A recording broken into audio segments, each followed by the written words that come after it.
इसमें कोई शक नहीं था कि यह छोटा जीव निश्चित रूप से नाइनकरल स्पिरिट जिनसेंग का अवतार था। जायान उत्साहपूर्वक उस सफ़ेद खरगोश की ओर देखने लगा और अपनी संपूर्ण महाविकास तकनीक को अपनी आंखों के माध्यम से संचालित कर दिया। सफ़ेद खरगोश की शुद्ध आत्मिक ऊर्जा अत्यंत तेजस्वी और चमकदार थी। ये निर्विवाद रूप से प्रकृति से जन्मा एक अद्भुत वस्तु था। जायान गहरे भाव से प्रभावित हुआ, लेकिन वह बिल्कुल भी शिथिल नहीं हुआ। उसने कठोर दृष्टि से खरगोश को देखा और उसका हाथ पहले ही एक मंत्र मुद्रा में तैयार हो गया था। खरगोश बड़े निर्माण के बाहर ही रहा, लेकिन उसकी दो आग लाल आंखें बार बार जेड बॉक्स की ओर झांक रही थीं। ये स्पष्ट था कि उसे केवल वहीं रहने और सिर्फ उसकी गंध सूंघने में संतोष नहीं था। अब ये खुद के लिए कोई चाल चलने की योजना बना रहा था। खरगोश की बुद्धिमत्ता देखकर जायान और भी सावधान हो गया और उसके चेहरे पर तनाव झलकने लगा। आखिरकार नाइनकरल स्पिरिट जिनसेंग अपने बचाव और छलने की तकनीकों में निपुण था। यदि वह सतर्क नहीं हुआ तो उसके पहले किए गए प्रयास व्यर्थ हो जाते। जब खरगोश ने बड़े निर्माण के चारों ओर चक्कर लगाए, उसकी दो कान लगातार हिल रहे थे, जैसे वह आसपास की आत्मिक ऊर्जा में किसी असामान्यता को महसूस करने का प्रयास कर रहा हो। जायान थोड़ी चिंता में पड़ गया। यदि अवतार खरगोश जाल को पहचान ले और निर्माण में प्रवेश न करे तो उसे इसे मजबूरी में सोने के जाल के माध्यम से पकड़ना होगा, जिसकी सफलता की संभावना बहुत ही कम थी। जैसे ही जायान थोड़ी देर के लिए हिचकिचाया, सफ़ेद खरगोश का शरीर धुंधला हो गया और वह झाड़ियों में गायब हो गया। जायान पूरी तरह स्तब्ध रह गया। उसी समय झाड़ियों के दूसरी ओर से सफ़ेद धुंधला रूप प्रकट हुआ। सफ़ेद खरगोश की गति इतनी तेज थी कि उसके पीछे अधूरी छाया छोड़ गई। ये झटके में जेड बॉक्स की ओर भागा और जौ में उसे पकड़कर बिना किसी झिझक के वापस दौड़ पड़ा। हालांकि खरगोश की हरकतों से जायान थोड़ी देर के लिए चौंका, उसने तुरंत होश संभाला। वह कैसे उसके साधारण चालों को सफल होने दे सकता था। पेड़ों से एक तीर जैसी सुनहरी रोशनी नीचे उतरी और खरगोश के भागने के मार्ग को रोक लिया। खरगोश डर के मारे बीच में ही अपनी दिशा बदलने के लिए मरोड़ खाया, लेकिन अब बहुत देर हो चुकी थी। पीली रोशनी की बाधा पहले ही उसे घेरे में ले चुकी थी और मजबूती से उसे रोक रही थी। खरगोश का सिर प्रकाश बाधा से टकराया और पीछे धकेल दिया गया। ये कई बार जमीन पर लुढ़कने के बाद उठ खड़ा हुआ, सिर हिलाते हुए और आंखों में भय के भाव लिए। एक झपकी में यह सफ़ेद प्रकाश की गेंद में बदल गया, जो मुट्ठी के आकार की थी और तुरंत जमीन की ओर उड़ गई। लेकिन जब यह इंद्रधनुषी प्रकाश की गेंद कुछ इंच जमीन में डूबी तो इसे फिर से एक और पीली रोशनी ने पीछे धकेल दिया। अब ये वास्तव में घबराया हुआ था। इंद्रधनुषी प्रकाश की गेंद बार बार प्रकाश की बाधा से टकराई, जैसे मक्खी बार बार झटका खा रही हो, लेकिन हर बार उसे रोक दिया गया। तभी हवा में इंद्रधनुषी गेंद की ओर सुनहरी रोशनी की एक धार उतरी। ये पूरी तरह अप्रत्याशित था। तुरंत ही जायान जमीन पर प्रकट हुआ। सुनहरी रोशनी उसके हाथ में चली गई और वह दिखी कि यह वही सोने के धागों वाला जाल है जिसे अस्थि मुनि ने उसे दिया था। जाल में रहते हुए यह इंद्रधनुषी प्रकाश फिर से सफ़ेद खरगोश में बदल गया और यह मुक्त होने की कोशिश करने लगा। उसकी आकृति कभी बड़ी कभी छोटी होती रही, लेकिन इसका कोई फायदा नहीं हुआ। सोने का जाल उसकी हर रूपांतरण के अनुरूप सटीक बैठ गया और इसे मजबूती से जकड़ लिया। जायान ये दृश्य देखकर मुस्कुराया। उसने सोने के जाल को चेहरे के पास लाकर सफ़ेद खरगोश का निरीक्षण किया और फिर जाल को अपनी कमर पर टांग लिया। इसके बाद वह निर्माण के केंद्र में बैठ गया, उसे निष्क्रिय करने का कोई इरादा न रखते हुए। उसने अपने पास रखे फूल की टोकरी प्राचीन वीरान वस्तु को सामने रखा। उसने दो आत्मा पशु थैले से गोल्ड डिवोरिंग बीटल्स छोड़े, जो लगातार उसके ऊपर घूमते रहे और एक विशाल चमकदार सोने चांदी का बादल बना दिया। जायान फिर शांत रूप से बैठ गया और अपनी आंखें बंद कर लीं, ये प्रतीक्षा करते हुए कि अस्थि मुनि नाइनकरल स्पिरिट जिनसेंग का मुख्य शरीर वापस लाएं। ये सब व्यवस्थित करते हुए जायान ये स्पष्ट करना चाहता था कि अस्थि मुनि को ये दिख जाए कि सहयोग में केवल वही फायदा है जब वह वास्तविक सहयोग दिखाए और सही रूप से स्पिरिट जिनसेंग उसे सौंप दे। वह अच्छी तरह जानता था कि उनकी साझेदारी केवल तब तक जारी रहेगी जब अस्थि मुनि यह माने कि जायान कमजोर नहीं है। यदि अस्थि मुनि कोई मारने की इच्छा दिखाता तो जायान बिना हिचक के पहला कदम उठाने को तैयार था। चाहे नाइनकरल स्पिरिट जिनसेंग वास्तव में नासेंट सोल संघनन में चमत्कारिक प्रभाव रखता हो या न हो, वह इसे प्राप्त करने के लिए दृढ़ संकल्पित था। आखिरकार यह आध्यात्मिक वस्तु अत्यंत प्रसिद्ध थी। वह सुनिश्चित था कि भले ही इसका नासेंट सोल निर्माण पर कोई प्रभाव न हो, इसके अन्य प्रभाव और उपयोग निश्चित रूप से उतने ही अद्भुत हैं। इस सोच के साथ जायान ने अनजाने में अपनी आंखें खोली और अपनी कमर पर रखे सफ़ेद खरगोश नाइनकरल स्पिरिट जिनसेंग के अवतार की ओर देखा। वह स्तब्ध रह गया। ये पूरी तरह से अपनी पूर्व शक्ति खो चुका था और बिल्कुल शक्तिहीन प्रतीत हो रहा था। जायान का हृदय धड़क उठा। इसका मुख्य शरीर निश्चित रूप से अस्थि मुनि के कब्जे में था, अन्यथा इसका अवतार इतना निर्बल नहीं दिखता। जायान ने अपनी दृष्टि जंगल के बाहर आसमान की ओर मोड़ दी। खाने की गति के समय के बाद अस्थि मुनि अंततः काले बादल के रूप में उड़कर आए। उन्होंने निर्माण जादू के बाहर रुककर वहां निश्चल होकर तैरना शुरू किया। जायान बिना किसी भाव के खड़ा हुआ और काले बादल की ओर घूरता रहा। उसने पहले बोलने का कोई इरादा नहीं किया। काफी देर बाद काले बादल से अस्थि मुनि की हड्डियों में कंपाने वाली आवाज आई, तुम ऐसा प्रतीत होते हो जैसे किसी महान शत्रु का सामना कर रहे हो। तुम्हारा क्या इरादा है? कुछ नहीं, बस मेरी साधना अभी कमजोर है। मैं वास्तव में वरिष्ठ के साथ अचानक किसी विवाद से डर रहा हूं। जायान ने शांत स्वर में उत्तर दिया। तुम वास्तव में बहुत संदेहपूर्ण हो। यदि मैं यह आध्यात्मिक वस्तु तुम्हें देने का इरादा नहीं रखता तो मैं तुम्हें इतनी दूर क्यों लाता? मत भूलो कि मुझे अभी भी अपने विश्वासघाती शिष्य से निपटने में तुम्हारी मदद की जरूरत है। अस्थि मुनि बोले, जैसे वे अपने क्रोध को दबा रहे हों। वरिष्ठ, मुझे नहीं पता कि आप जानते हैं या नहीं, लेकिन समय बदल चुका है। शायद वरिष्ठ को हेवनवॉइड हॉल में प्रवेश करने से पहले मेरी मदद की वास्तव में आवश्यकता थी, लेकिन अब मैं पूरी तरह सुनिश्चित नहीं हूं कि वरिष्ठ ने कोई अन्य सहायक न पा लिया हो। जायान ने अपनी दृष्टि तेज तलवार जैसी करके अस्थि मुनि की ओर देखा। तुम क्या कहना चाहते हो?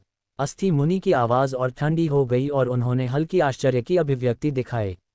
जायान ने भौहें टेढ़ी करते हुए इम्पेशेंटली कहा, वरिष्ठ, अब और झूठ नहीं बोलिए। क्यों नहीं उसे बुलाते? मैंने उसे स्पिरिट जिनसेंग ढूंढते हुए देखा। ये सुनकर अस्थि मुनि मौन हो गए।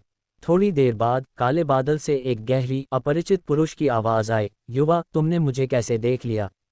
मैं विश्वास नहीं कर सकता कि तुमने मेरी छल तकनीक को पहचान लिया। मुझे अजनबी से जवाब देने में कोई रुचि नहीं है। अब मैं वरिष्ठ अस्थि मुनि से प्रश्न पूछता हूँ, क्या आप वास्तव में उस युद्ध में लड़ना चाहते हैं जहां दोनों पक्ष हानि उठाएं केवल ज़ेनिथ यिन के लाभ के लिए? जायान ने उपहासपूर्ण अभिव्यक्ति के साथ कहा, दोनों पक्ष हानि उठाएं? तुम सच में अपनी क्षमता का अधिक अनुमान लगाते हो। भले ही तुम्हें मारना थोड़ा कठिन हो, मैं इसके लिए कीमत देने को तैयार हूँ। ये कहते हुए काले बादल से अचानक पीली रोशनी की एक धार निकली जो निर्माण जादू की बाधा से टकराए। बाधा का रंग अचानक ज्वलंत लाल में बदल गया। निर्माण जादू का केंद्र आग की तरह गर्मी छोड़ने लगा। जायान की अभिव्यक्ति बदलती नहीं रही। उसने हल्का सा सांस ली और अपनी हाथ से नील मंत्र मुद्रा बाधा की ओर भेजी। बाधा का रंग कई बार लाल और पीला हुआ और अंततः फिर से अपने मूल पीले रंग में लौट आया। तीव्र गर्मी गायब हो गई, जैसे वह केवल भ्रांति थी। तुमने मेरे निर्माण झंडों के साथ क्या किया? काले बादल से एक चौंकाने वाली आवाज आई। मैंने क्या किया? मैंने वही किया जो आपने किया, जायान ने गैर जिम्मेदारी भरे स्वर में कहा। बहुत अच्छा, तुमने मेरे सोने के धागे वाले जाल का भी अच्छा उपयोग किया है। अस्थि मुनि का स्वर बर्फ की तरह ठंडा हो गया। क्या ऐसा हो सकता है? जायान की अभिव्यक्ति पूरी तरह बदल गई। उसने तुरंत कमर से सोने के धागों वाला जाल दूर फेंक दिया। लेकिन जैसे ही अस्थि मुनि ने बोलना समाप्त किया, सोने का जाल चमकदार काला हो गया और जल्दी से काले क्योंकि महीन धारा के रूप में जायान को बांध लिया। जाल में मौजूद खरगोश को बेतरतीब ढंग से एक तरफ फेंक दिया गया और यह बेहोश सा प्रतीत हुआ। इस अचानक गिरफ्तारी में जायान के चेहरे पर अचानक झटका छुपाया नहीं जा सका। युवा, तुम्हें भूत धागों का अनुभव कैसा लग रहा है? क्या तुम अभी भी अपने शरीर की किसी जादुई शक्ति का उपयोग कर सकते हो? अस्थि मुनि की गर्वपूर्ण हंसी काले बादल से गूंज उठी। जायान ने जल्दी से अपनी जादुई शक्ति को महसूस किया, लेकिन जल्द ही उसका चेहरा पीला पड़ गया। जायान अपने शरीर में किसी भी जादुई शक्ति का उपयोग करने में असमर्थ था। उसे ऐसा महसूस हो रहा था जैसे उसकी संपूर्ण शक्ति और वास्तविक आत्मा जमी हुई हो। स्पष्ट था कि ये भूतिया धागे उसकी असली आत्मा और शक्ति को पूरी तरह से प्रतिबंधित कर चुके थे। जायान थोड़ी देर के लिए पूरी तरह स्तब्ध रह गया। उसने जल्द ही अपनी दृष्टि को काले धागों पर केंद्रित किया। उसके चारों ओर कसकर लिपटे हुए काले धागे चमकदार थे और इनमें हल्की यिन ऊर्जा प्रवाहित हो रही थी। उनकी घातक और हानिकारक प्रकृति पहली नज़र में ही स्पष्ट हो गई। जायान का चेहरा अनायास ही सिकुड़ गया। यह नहीं कि उसे संदेह नहीं था कि उस वस्तु में किसी तरह का फेरबदल हुआ हो, बल्कि उसने ध्यानपूर्वक जांच करने के बाद भी कोई असामान्यता नहीं पाई थी। चूंकि उसके पास शुद्ध सोने के जादुई उपकरण नहीं थे, उसे मजबूरी में उसी वस्तु का उपयोग करना पड़ा। जब उसने इस वस्तु का उपयोग करके नाइनकरल स्पिरिट जिनसेंग के अवतार को पकड़ा था, तब उसकी उस वस्तु पर शक को उसने अस्थायी रूप से पीछे रख दिया। परंतु यह उसकी कल्पना से परे था कि जैसे ही स्थिति शत्रुतापूर्ण हो जाएगी, उसकी जादुई शक्ति और वास्तविक आत्मा पूरी तरह प्रतिबंधित हो जाएगी। हालांकि जायान का आश्चर्य केवल क्षणिक था।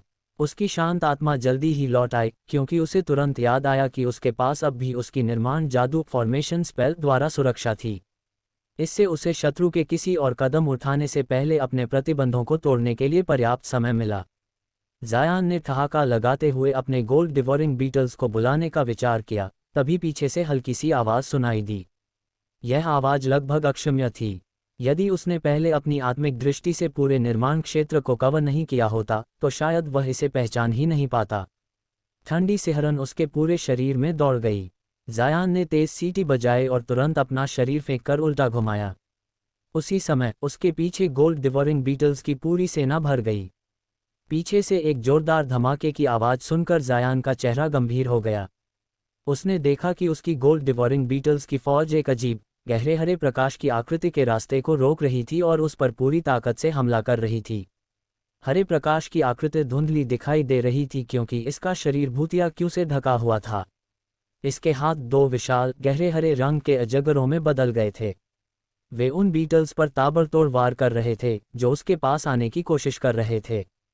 चूंकि कोई बीटल उसके पास नहीं पहुंच पाया, इसलिए बीटल्स पूरी तरह ठहर गई।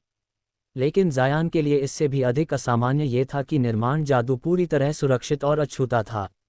वह आश्चर्यचकित था कि यह हरी आकृति उसके पीछे कैसे प्रकट हुई बिना किसी प्रतिबंध को सक्रिय किए।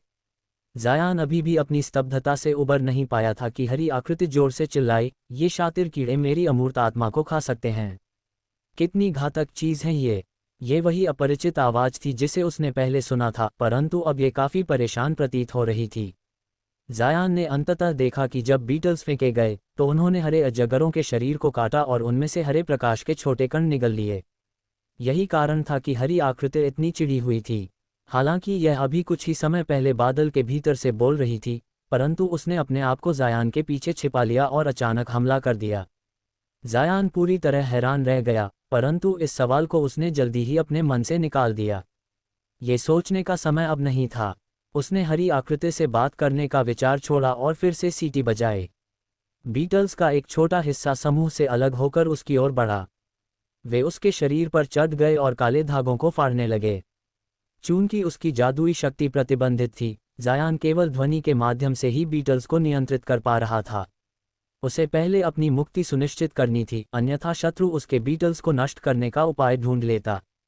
बीकाल वह बीटल्स की ओरिजिन क्योंकि क्षति को याद करता, जो पहले भूतिया दहाड़ों में हुई थी। यदि ऐसा फिर होता, तो परिणाम भयावह होता। तभी पीली रोशनी की बाधा पर भारी वस्तु का प्रभाव हुआ और बाधा हल्की धुंधली हो गई। जायान ने उदासीन दृष्टि से देखा। उसने देखा कि अस्थि मुनि आकाश में हमला कर रहे थे, हरी आकृति के हमले के साथ तालमेल बनाते हुए। काला बादल लगातार 3 मीटर चौड़ी काले क्योंकि लहरें फेंक रहा था।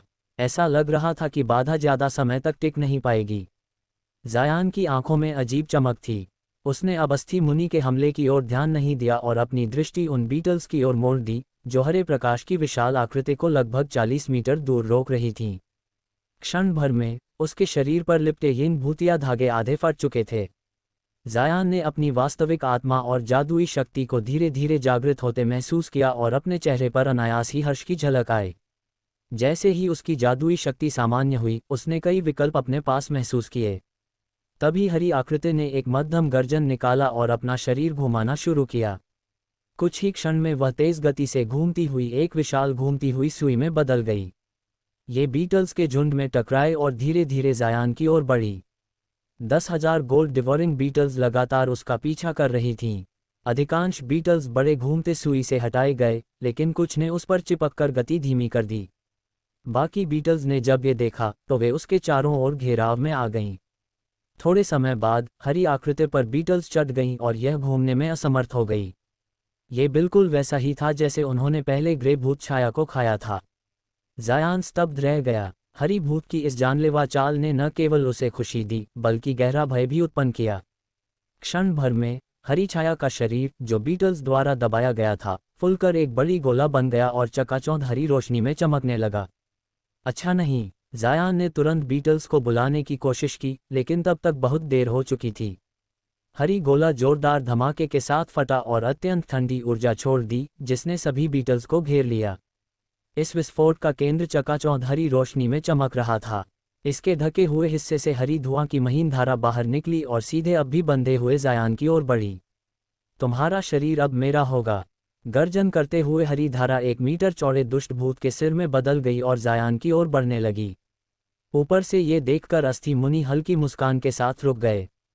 उन्होंने तुरंत अपने हमले बंद कर दिए, हालांकि वे बाधा को तोड़ने से केवल कुछ कदम दूर थे। जायान ने भूत के सिर की ओर बर्फ जैसी छेदनकारी दृष्टि से देखा। जब ये 3 मीटर की दूरी पर पहुंचा तो उसकी आंखों में निर्दय चमक आए और शरीर ने अचानक प्रबल, भयंकर, काला हिंसात्मक ऊर्जा छोड़ दी। ये हिंसक ऊर्जा लगभग मूर्त रूप में प्रतीत हुई और आश्चर्यजनक रूप से नजदीक आती भूतमुखी आकृति को रोक दिया। जायान ने अचानक अपना मुंह खोला और सुनहरी बिजली की घनी किरण छोड़ी, जो सीधे भूतमुखी आकृति को छेद कर पार कर गई। भूतमुखी आकृति दर्द में कराहते हुए तुरंत हरे क्योंकि गेंद में बदल गई। क्रोध में चीखती हुई वह अपनी जान बचाने भागी। जायान ने इसे इतनी आसानी से भागने नहीं दिया। उसके पूरे शरीर ने हल्की बिजली के चक्र छोड़े। तुरंत काले धागे पूरी तरह विघटित हो गए। उसका शरीर बिना देर किए धुंधला हो गया। कुछ बादलों की तरह छवि छोड़ते हुए उसने हरी क्योंकि गेंद को पकड़ लिया। जायान ने अपने दाहिने हाथ को उठाया और प्रबल पकड़ से क्योंकि गेंद को दबाया। हल्की सुनहरी बिजली की चिंगारी उसके उंगलियों से निकली और हरी क्यों को तुरंत नष्ट कर दिया। हाथ में रह गई एक गहरे हरे रंग की क्रिस्टल जैसी मणि, जो जीवित प्रतीत हो रही थी। जायान ने उसे एक क्षण के लिए उदासीन दृष्टि से देखा और फिर हाथ कसकर बंद कर दिया। क्रिस्टल मणि तुरंत बिजली की चिंगारी से राख में बदल गई।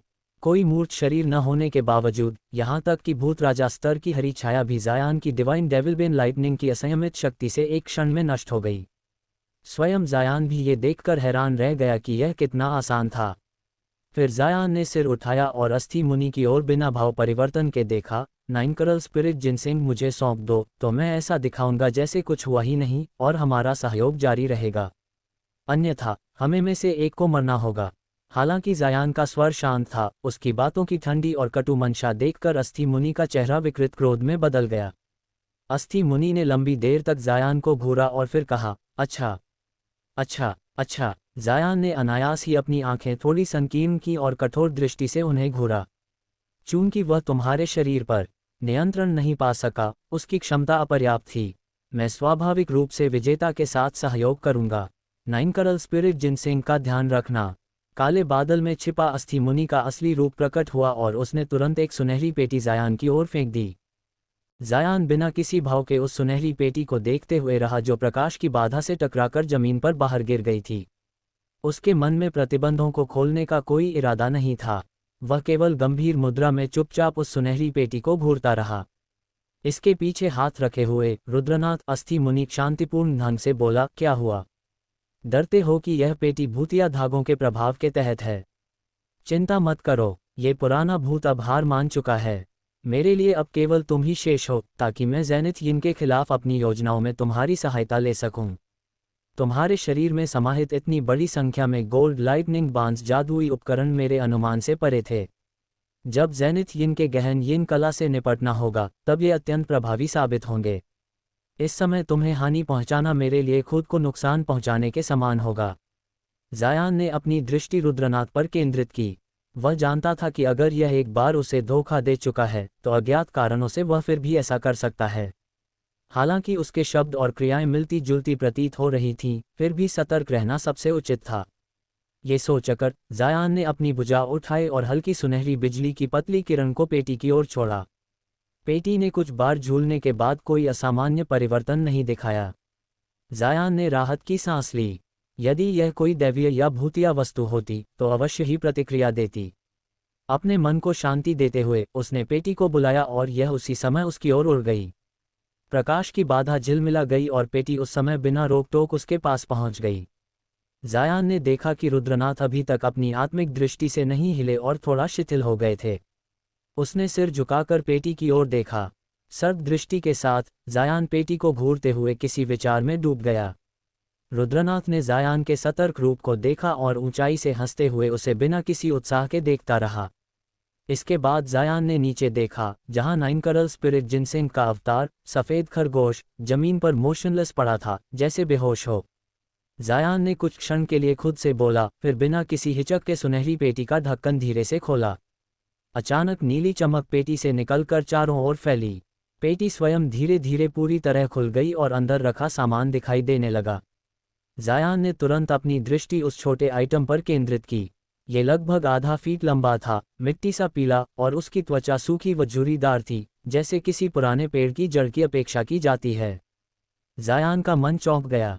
जब वह संदेह कर रहा था कि क्या ये वास्तव में 9 करोड़ स्पिरिट जिनसिंग था या रुद्रनाथ ने उसे भ्रमित करने के लिए कोई अन्य वस्तु रखी थी, तभी जमीन पर पड़े निर्जीव खरगोश ने अचानक सफ़ेद प्रकाश के गोले के रूप में कूद लगाए और पेटी में रखी जड़ों की ओर भागा।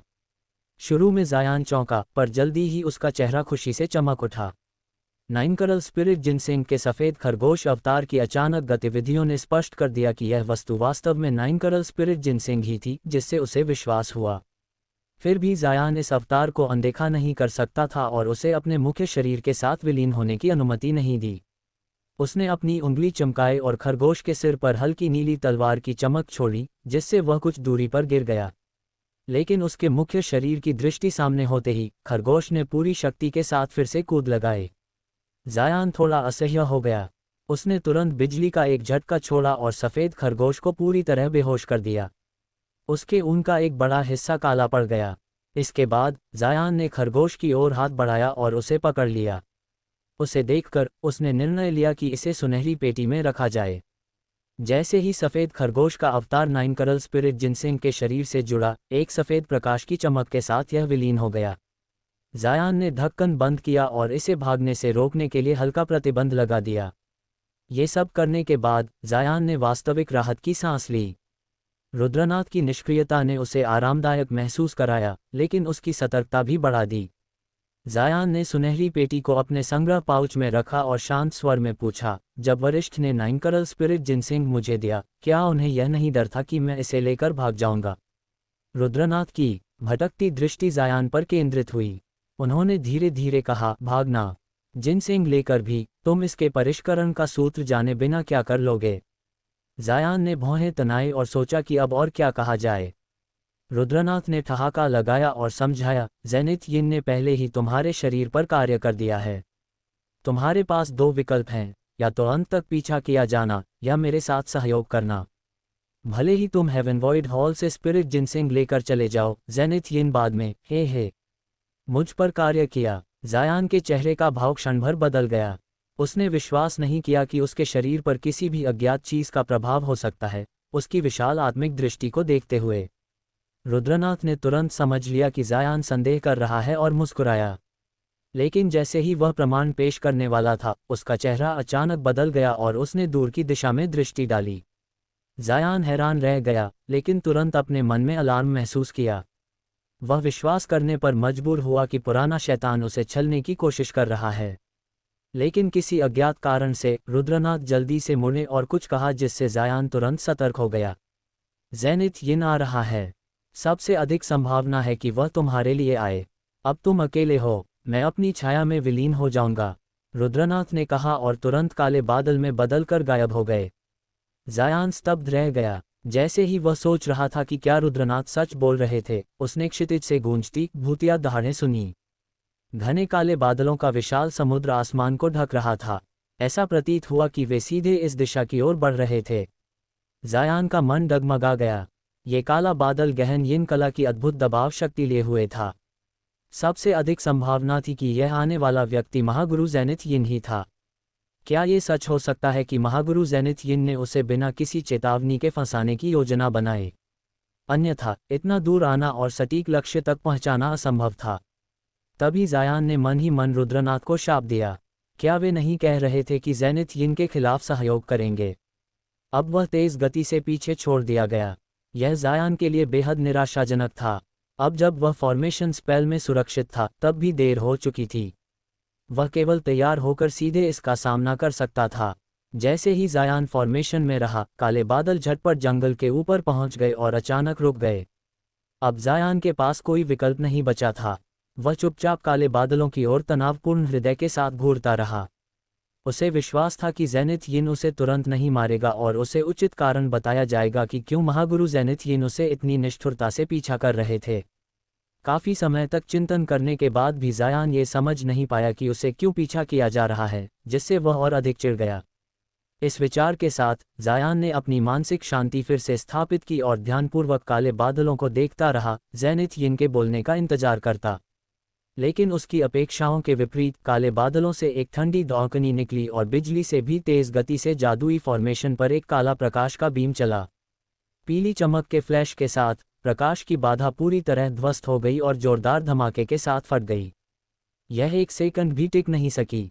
बिना किसी रोक टोक के काली प्रकाश की किरण सीधे जायान पर आई। जायान का चेहरा तुरंत मरणासन पीला हो गया। उसकी आकृति कई बार धुंधली हो गई और वह प्राकृतिक रूप से 1 सैकड़ा मीटर दूर प्रकट हुआ, चेहरे पर प्रचंड अलार्म और क्रोध के भाव लिए। जायान ने बिना देर किए अपनी भुजाएं हिलाईं। उसके चारों ओर 1 सैकड़ा विशाल बंदर कठपुतलियां प्रकट हो गईं। उसने अपने चारों ओर कुछ स्पिरिट बीस्ट पाउच घुमाए, जो हल्के से हवा में झूलते हुए उसके सामने रहे। जायान की दृष्टि बर्फ जैसी ठंडी थी। हालांकि वह जानता था कि जीतने की संभावना अत्यंत कम है, पर यदि जेनिथ यिन सच में उसे मारना चाहते हैं तो उसे पूरी शक्ति लगानी होगी। वह मृत्यु को सहज स्वीकार करने को तैयार नहीं था। उसी समय उसके शरीर की असली आत्मा में सील किए गए 9 बांस क्लाउड स्वार्म तलवारें हलचल करने लगीं। विशाल काले बादल जैसे ही जायान की शत्रुतापूर्ण सतर्कता को महसूस कर सके, उन्होंने तेजी से घूमना शुरू किया और बादलों के मध्य भाग की ओर देवदूषणीय शैतानी ऊर्जा के भव्य बहाव के साथ खिंचाव करने लगे। जायान का हृदय कंपित हो उठा। जैसे ही वह अपने कठपुतलों को आदेश देने के लिए अधीर होने ही वाला था, उसने अपने कान में रुद्रनाथ की ठंडी और गूंजती आवाज सुनी। युवक, उसे मत मारो। वह केवल तुम्हें अपनी शक्ति का प्रदर्शन कर रहा है। वह वास्तव में तुम्हें मारना नहीं चाहता। पहले देखो कि मेरा धोखेबाज शिष्य तुमसे क्या चाहता है, फिर ही कोई कदम उठाना। रुद्रनाथ की आवाज ने जायान को चौंका दिया और उसके मन में अचानक समझ जागी। उसने हृदय की बेचैनी को बलपूर्वक दबाया और गंभीर स्वर में पूछा, महागुरु जेनिथ यिन, वरिष्ठ ने इस कनिष्ठ को मिलने का क्या कारण माना? जायान की आवाज शांत और गंभीर थी, न अहंकारी और न ही विनम्र। तुम अभी भी शांत हो जबकि मेरी आक्रमण की शक्ति तुम्हारे ऊपर पड़ी। ऐसा प्रतीत होता है कि तुम काफी साहसी हो। महागुरु जेनिथ यिन का उत्तर विषय से अप्रासंगिक था। जायान निश्चित नहीं था कि उनके शब्द प्रशंसा के थे या तिरस्कार के। एक नासेंट सोल साधक के रूप में, यदि वरिष्ठ कनिष्ठ को समाप्त करना चाहते हैं तो मेरी साहसिकता का कोई महत्व नहीं होगा। जायान ने अनायास भौहें तनाई और शांत भाव के साथ उत्तर दिया। उसने थोड़ा सहज महसूस किया, ये जानते हुए कि रुद्रनाथ पास में छिपे हुए हैं। यदि वह उस प्राचीन शैतान के साथ मिलकर कार्य करता जो गहन यिन कला की कमजोरी जानता था, तो जेनिथ यिन के खिलाफ लड़ना संभव हो सकता था। बेशक इसके लिए रुद्रनाथ की सहायता आवश्यक थी और यह जायान सुनिश्चित नहीं कर सकता था। इसलिए उसके मन में रुद्रनाथ को क्रोधित करने का कोई इरादा नहीं था। इस समय काले बादल धीरे धीरे उठते हुए कई बार चमके और फिर अचानक गायब हो गए। वूश! बादल हटते ही एक मध्यम आयु के पुरुष और एक छोटा, दुबला पतला और बदसूरत युवक प्रकट हुए, अर्थात जेनिथ यिन और वूशॉ। तुम जायान हो, हेवनली स्टार सिटी के एक उपद्रवी साधक। मध्यम आयु के पुरुष ने रुचि से जायान को देखा। हाँ, ये सही है। मैं जायान हूँ, हालांकि प्रतीत होता है कि वरिष्ठ पहले से ही इसे जानते हैं। जायान ने कड़वी मुस्कान के साथ कहा, उसकी आवाज में हल्की हताशा झलक रही थी। चिंता मत करो, मैं यहाँ परेशानी खोजने नहीं आया हूँ। यह एक एक्सक्विजिट साउंड सेक्ट के मामले के लिए नहीं है। पिछला हमला केवल इसलिए था क्योंकि मुझे वह फॉर्मेशन स्पेल अवरोध लग रहा था, इसलिए मैंने उसे तोड़ने का प्रयास किया। जेनिथ यिन ने उदासीन मुस्कान के साथ कहा। अवरोध में क्या था? क्या तुम केवल अपनी विशाल शक्ति से मुझे डराना चाहते थे? जायान ने मन ही मन सोचा, सच जानते हुए भी। परंतु उसने सम्मानपूर्वक पूछा, तो वरिष्ठ यहाँ किस लिए आए हैं? जायान ने स्पष्ट समझा कि जेनिथ यिन बस ये देखना चाहते हैं कि वह ये सवाल पूछे। इसलिए उसने नाक पकड़कर खेल में भाग लिया। जेनिथ यिन ने जायान के सवाल पर हल्की हंसी दी। उसे जायान की अंदरूनी बेचैनी का पता चल गया। क्या तुम जानत हो कि यह क्या है? ज़ैनिथ यिन ने हाथ उठाया और घना सफ़ेद गोला प्रकट किया। उसे स्पष्ट रूप से देखने का अवसर न देते हुए उसने वह हल्के से ज़ायान की ओर फेंक दिया। ज़ायान ने हल्का आश्चर्य व्यक्त किया। जब वह आइटम उसके सामने आया, उसने अपनी आस्तीन से उसे पकड़कर सावधानीपूर्वक अपनी दृष्टि के सामने लाया। वस्तु बड़ी नहीं थी और काफ़ी क्षतिग्रस्त दिख रही थी, पर ज़ायान ने तुरंत पहचान लिया। ये ब्लडज़िड स्पाइडर्स के शुद्ध सफ़ेद धागों की थोड़ी मात्रा थी। ज़ायान कुछ समय के लिए स्तब्ध होकर इसे घूरता रहा, आश्चर्यचकित था कि ज़ैनिथ यिन ने इसे उसे क्यों दिया। परंतु कुछ सोचने के बाद उसे तुरंत वह युद्ध याद आया जो हिडन फियंस एक्ट के साथ हुआ था। जब वह फंसाव से बचने की कोशिश कर रहा था, तब उसने अपने मार्ग में खड़े एक दैत्य शव से निपटने के लिए ब्लडज़िड स्पाइडर्स का उपयोग किया था। उसी समय ज़ैनिथ यिन ने यह वस्तु प्राप्त की होगी। अब वह इस वस्तु के बारे में क्यों पूछ रहे हैं? ज़ायान का चेहरा थोड़ा बदल गया और संदेह उसके मन में उत्पन्न हुआ। हालांकि ज़ैनिथ यिन उसे सोचने का अधिक समय नहीं दे रहे थे। ज़ायान ने केवल ईमानदारी से उत्तर दिया, मैं निश्चित रूप से इसे पहचानता हूँ। ये धागे मेरे स्पिरिट बीस्ट ने छोड़े हैं। वरिष्ठ ने इसका उल्लेख क्यों किया? ज़ायान का चेहरा संदेहपूर्ण था, मानो वह विश्वास ही न कर सके। ज़ैनिथ यिन ने मुस्कुराते हुए कहा, अच्छा, बहुत अच्छा। मैं तुम्हें देखने आया हूँ क्योंकि मैं तुम्हारे स्पिरिट बीस्ट्स को देखना चाहता हूँ। क्यों न तुम उन्हें बाहर निकालो और इस महागुरु को उन्हें देखने दो। महागुरु ज़ैनिथ यिन ने हल्की उत्तेजना के साथ यह कहा, उसका स्वर आश्चर्यजनक रूप से मधुर था।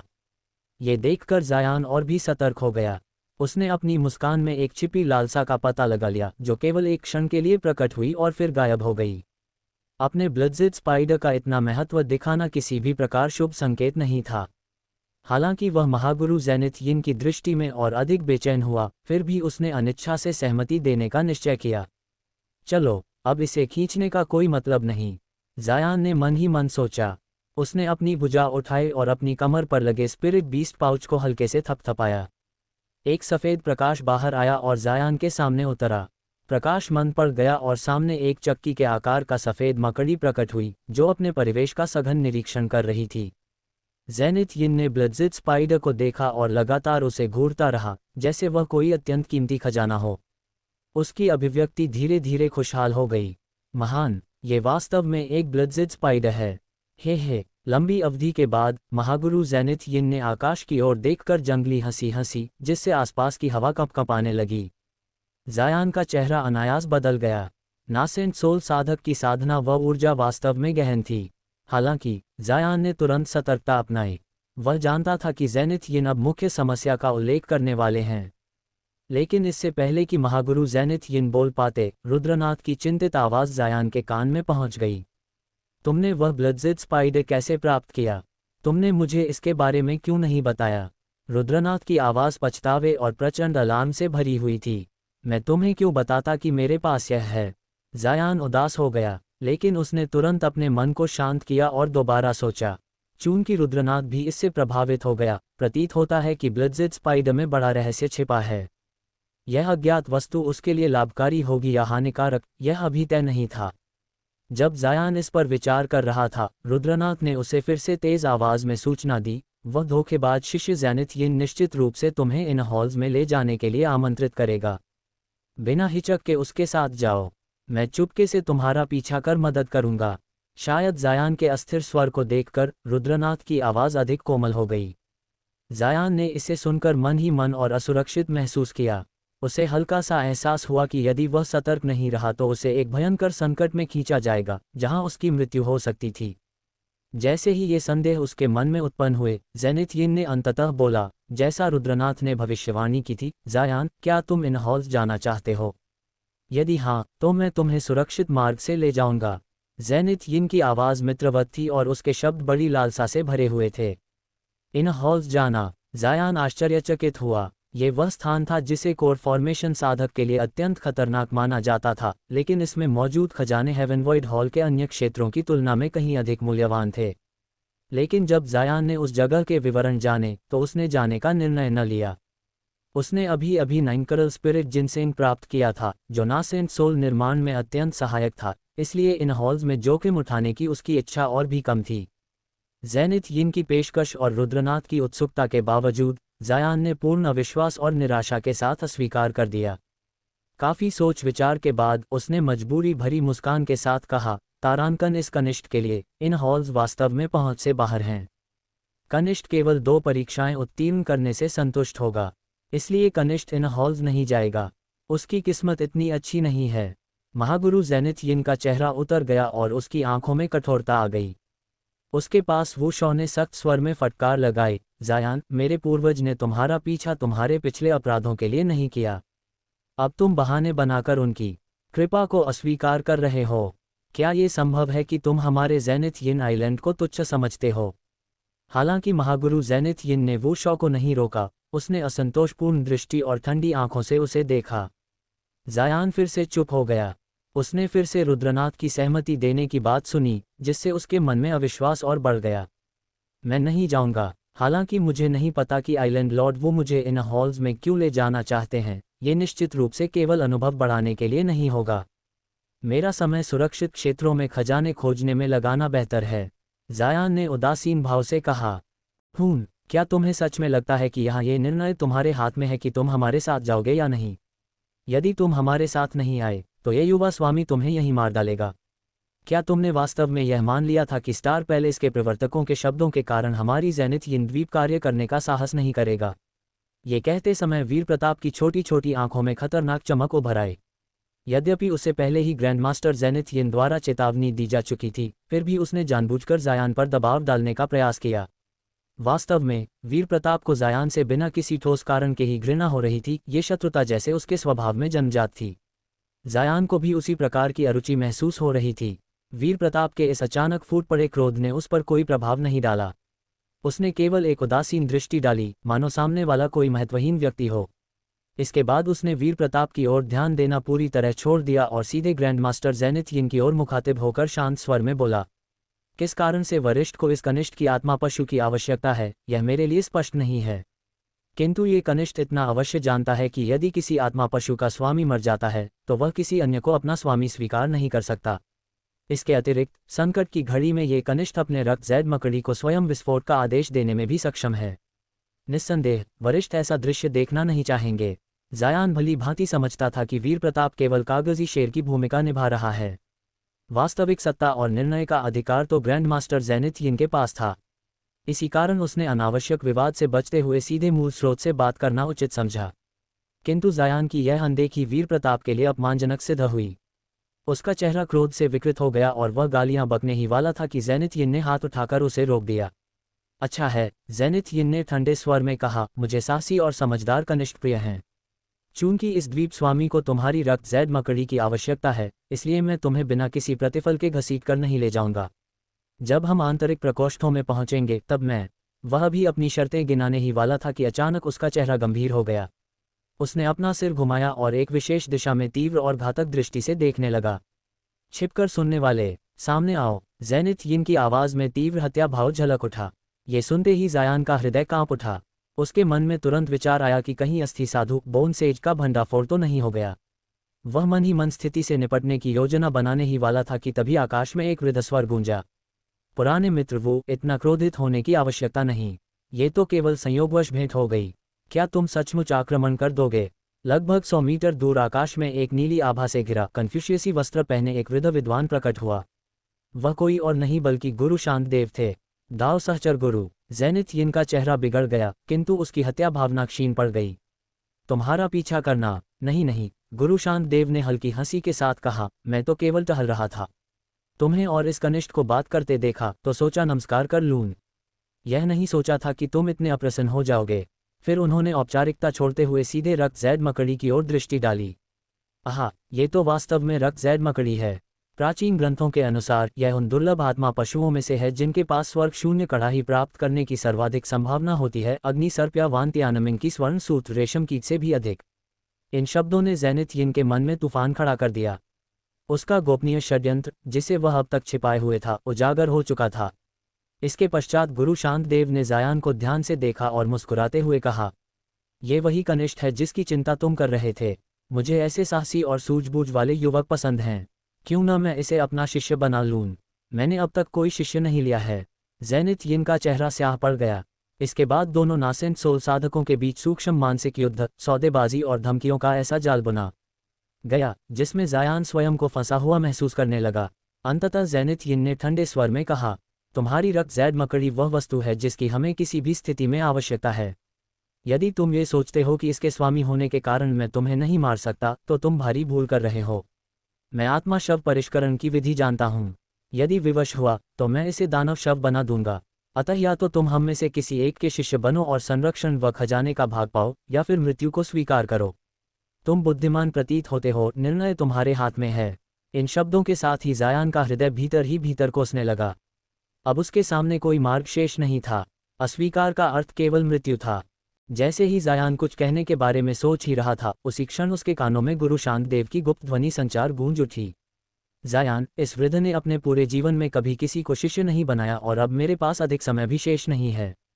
यदि तुम मेरे शिष्य बनते हो तो मेरी साधना, विरासत, जादुई खजाने, गुप्त ग्रंथ, सब कुछ अंततः तुम्हें प्राप्त होगा। ऐसी सौभाग्यपूर्ण संभावना तुम्हें दोबारा कहीं नहीं मिलेगी।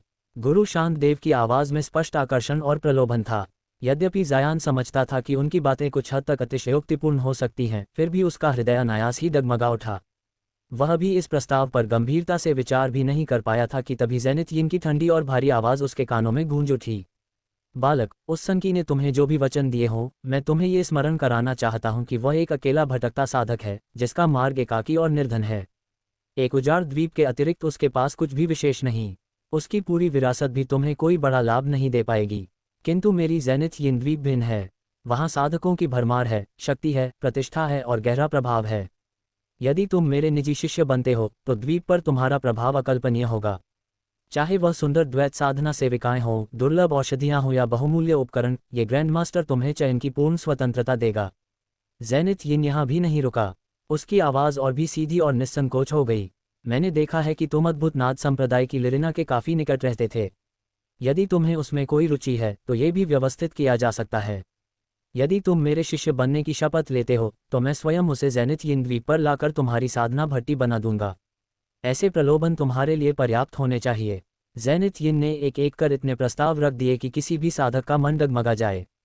किंतु ठीक उसी समय एक तीसरी आवाज़ जायान के कानों में उतरी। ये थी अस्थि साधु बोनसेज की। बालक जायान, मेरे विश्वासघाती शिष्य को ही अपना गुरु स्वीकार करो। इस प्रकार हमें उसे मारने का उचित अवसर मिलेगा।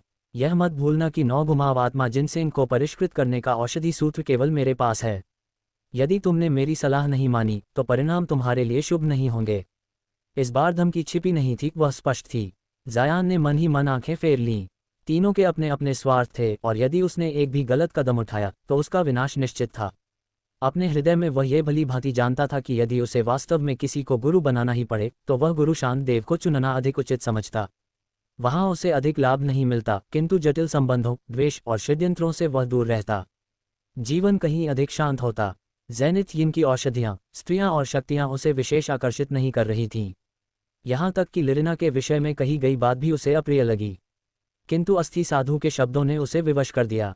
अमृतत्व के मार्ग में उसका अगला चरण था नेसेंट सोल का संधान। औषधि सूत्र उसके लिए अनिवार्य था। लंबे समय तक सिर झुकाए, स्वयं से बुदबुदाते हुए, लाभ हानि तौलने के बाद जायान ने अंततः सिर उठाया। उसके अगले शब्द ज़ैनिथ यिन के लिए मधुर संगीत जैसे थे और गुरु शांतदेव के लिए गहरी निराशा। इस कनिष्ठ ने ज़ैनिथ यिन द्वीप की महान प्रतिष्ठा के विषय में बहुत सुना है। ये कनिष्ठ वरिष्ठ वू से कुछ मार्गदर्शन प्राप्त करना चाहता है। अत्यंत उत्तम चयन। ज़ैनिथ यिन तुरंत प्रसन्न हो उठा। मैं तुम्हें पहले नामात्र का शिष्य स्वीकार करता हूँ। जब हम द्वीप लौटेंगे तब विधिवत अनुष्ठान होगा। ये गहन यिन मुद्रिका एक प्राचीन खजाना है जिसे मैंने अपने सभी निजी शिष्यों को दिया है। ये स्मृति चिन्ह भी है और रक्षक भी, इसे संभाल कर रखना। ये कहकर उसने अपनी उंगली से एक गहरे धूसर रंग की अंगूठी उतारकर जायान को सौंप दी। जायान ने हल्के आश्चर्य के साथ उसे देखा। अंगूठी साधारण आकार की थी, किंतु उस पर अंकित रहस्यमय तांत्रिक चिन्ह हल्की नीली आभा छोड़ रहे थे। स्पष्ट था कि यह साधारण वस्तु नहीं थी। उसी क्षण अस्थि साधु की हंसी गूंजी। गहन यिन मुद्रिका, हाँ, ये तो वही यिन यांग योग मुद्रिका है जो मैंने उसे दी थी। नाम बदल दिया बस। सावधान रहना बालक, यिन मुद्रिका तुम्हारी रक्षा करेगी, किंतु उसके पास स्थित यांग मुद्रिका तुम्हें बांध सकती है। यदि उससे भिड़ते समय तुमने इसका प्रयोग किया तो मृत्यु निश्चित है। जायान ने बाहरी रूप से कोई भाव प्रकट नहीं किया और श्रद्धापूर्वक धन्यवाद दिया, किंतु भीतर से उसने गहरी सांस ली। इतना चालाक और षड्यंत्री गुरु, एक क्षण की चूक भी घातक हो सकती थी। अब उसके पास केवल एक ही मार्ग था, परिस्थिति के अनुसार स्वयं को ढालना। ज़ैनिथ यिन के आदेश पर जैसे ही ज़ायान उसके समीप आकर बैठा, उसने भीतर ही भीतर अपने हृदय को शांत रखने का भरसक प्रयास किया। बाहरी रूप से वह आज्ञाकारी और सम्मानपूर्ण प्रतीत हो रहा था, किंतु उसके मन के भीतर सतर्कता की एक एक तंतु पूरी तरह तनी हुई थी। वह भली भांति समझता था कि इस समय उसके चारों ओर बैठे प्रत्येक नेसेंट सोल साधक मुस्कान के पीछे छिपे किसी न किसी उद्देश्य से प्रेरित हैं।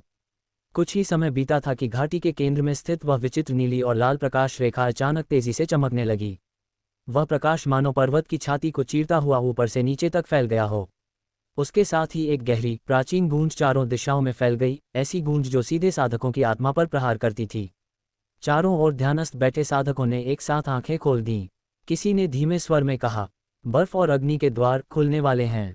ये वही क्षण था जिसका वे सभी लंबे समय से प्रतीक्षा कर रहे थे। ज़ैनिथ यिन ने धीरे से आंखें उठाईं और घाटी की ओर देखा। उसके चेहरे पर संतुलित किंतु संतुष्ट भाव था, मानो सब कुछ उसकी अपेक्षा के अनुरूप चल रहा हो। उसके पास बैठे वू चो की आंखों में उत्तेजना और लोभ की चमक स्पष्ट थी, जबकि गुरु शांत देव शांत भाव से आकाश की ओर देख रहे थे, मानो भविष्य की प्रत्येक चाल पहले से जान चुके हों। ज़ायान ने भी घाटी की ओर दृष्टि डाली। जैसे जैसे प्रकाश प्रबल होता गया, पर्वत के बीचों बीच स्थित दरार और अधिक चौड़ी होने लगी। उस दरार के भीतर से दो भिन्न संसारों की अनुभूति हो रही थी। एक ओर बर्फ जैसा शीतल, निस्तब्ध और मृत्यु सा शून्य, और दूसरी ओर अग्नि जैसा उग्र, दहकता हुआ, विनाश से भरा। वही थे बर्फ का पथ और अग्नि का पथ। ज़ायान के हृदय में हल्की सी ठंडक दौड़ गई। उसे स्मरण हो आया कि कितने ही कोर फॉर्मेशन साधक इन मार्गों में प्रवेश कर कभी लौटे नहीं थे। कुछ के नाम इतिहास बन गए तो कुछ केवल चेतावनी। उसी क्षण ज़ैनिथ यिन ने भारी स्वर में कहा, द्वार खुल चुके हैं। जो भीतर जाएगा वही भविष्य की विरासत का अधिकारी बनेगा। उसकी दृष्टि अनायास ही ज़ायान पर टिक गई। ज़ायान ने ये दृष्टि देख ली। वह समझ गया अब पीछे हटने का कोई मार्ग नहीं था। यदि वह प्रवेश नहीं करता तो अविश्वास, यदि करता है तो मृत्यु का जोखिम। परंतु साधना पथ पर चलने वाला व्यक्ति यदि जोखिम से भय खाए तो अमृतत्व केवल एक भ्रम बनकर रह जाता है। ज़ायान ने भीतर ही भीतर गहरी सांस ली। उसके शरीर के भीतर 9 बांस बादल तलवारें मध्यम सी हलचल करने लगी, मानो आने वाले संकट को पहले ही भांप चुकी हों। उसी समय घाटी के भीतर से एक तीव्र गर्जना गूंजी। बर्फ और अग्नि के द्वार पुनर्तः खुल चुके थे। ज़ैनिथ यिन उठ खड़ा हुआ। चलो, उसने आदेश दिया। आज ये तय होगा कि कौन साधक बनेगा और कौन केवल एक और अस्थि। ज़ायान ने धीरे से मुट्ठी भींची। उसकी आंखों में भय नहीं था, केवल संकल्प था, क्योंकि अब चाहे वह चाहता या नहीं, उसका भाग्य इन द्वारों के भीतर उसका इंतजार कर रहा था। जैसे ही ज़ायान वहां जाकर शांत भाव से बैठा ही था, तभी दूर आकाश से एक तीव्र ध्वनि विस्फोट गूंज उठा, मानो आकाश स्वयं फट पड़ा हो। उसी क्षण वीर प्रताप मिश्रा और उसके साथ आए 2 अन्य नेसेंट सोल स्तर के धर्ममार्ग साधक प्रकट हुए और धीरे धीरे नीचे उतरकर भूमि पर आ खड़े हुए। जब उनकी दृष्टि ज़ैनिथ यिन और सन्यासी श्यामाई लेमन किंग यी पर पड़ी तो उनके मुख पर उपहास भरी मुस्कान उभर आई। वे तीनों तुरंत अलग स्थान पर जाकर इकट्ठा हो गए और आपस में धीमे स्वर में कुछ गुप्त बातों पर चर्चा करने लगे, जिनके शब्द स्पष्ट नहीं थे, किंतु उनके हाव भाव से शत्रुता स्पष्ट झलक रही थी। ज़ैनिथ यिन ने ये दृश्य देखा तो केवल ठंडी सी एक नासिका ध्वनि निकाली और थोड़ी ही देर बाद आंखें मूंद लीं, मानो बाहरी घटनाओं से उसका कोई लेना देना ही न हो। परंतु ज़ैनिथ यिन जितना निश्चिंत नहीं हो सका। वह देखने में इधर उधर दृष्टि घुमा रहा था, जैसे आसपास के वातावरण का निरीक्षण कर रहा हो, किंतु यदि कोई उसे ध्यान से देखता तो स्पष्ट समझ सकता था कि उसकी दृष्टि कहीं ठहर नहीं रही थी और उसका मन भीतर ही भीतर किसी और ही गणना में डूबा हुआ था। इतने समय में जितना एक साधारण भोजन समाप्त होने में लगता है, उतने समय के भीतर ही 6 और शक्तिशाली साधक एक एक कर वहां आ पहुंचे। उन्हीं में से तारा महल के 2 श्वेत वस्त्रधारी वृद्ध अधिपति भी थे, जिनकी उपस्थिति से वातावरण और अधिक गंभीर हो गया। अब केवल एक ही नेसेंट सोल स्तर का महाशक्ति साधक अनुपस्थित था, महावीर हुजी। एक पूरा घंटा बीत गया, किंतु महावीर हुजी अब तक प्रकट नहीं हुआ। इस विलंब के कारण वीर प्रताप मिश्रा और अन्य धर्ममार्ग साधक ज़ैनिथ यिन और सन्यासी श्यामई की ओर अजीब सी दृष्टि से देखने लगे। इसके बावजूद वे दोनों ऊपर से शांत ही दिखाई दे रहे थे, परंतु ज़ायान, जो उनके काफी समीप बैठा था, उनकी आंखों में छिपी सूक्ष्म आशंका को भली भांति देख पा रहा था। महावीर हुजी का न आना इन दोनों दैत्य मार्ग के वृद्धों को स्पष्ट रूप से चिंतित कर रहा था, क्योंकि वे जानते थे कि उसके बिना वे धर्ममार्ग साधकों के समक्ष टिक नहीं पाएंगे। जैसे जैसे समय बीतता गया, ज़ैनिथ यिन और सन्यासी श्यामई का बाहरी संयम भी धीरे धीरे टूटने लगा। उनके चेहरे कठोर हो गए और वे बार बार आकाश की ओर देखने लगे। यद्यपि स्वर्ग शून्य सभागार का आकाश सदा उज्ज्वल रहता था और समय का कोई संकेत नहीं देता था, फिर भी ज़ायान ने अनुमान लगाया कि दिन अब ढलने ही वाला था।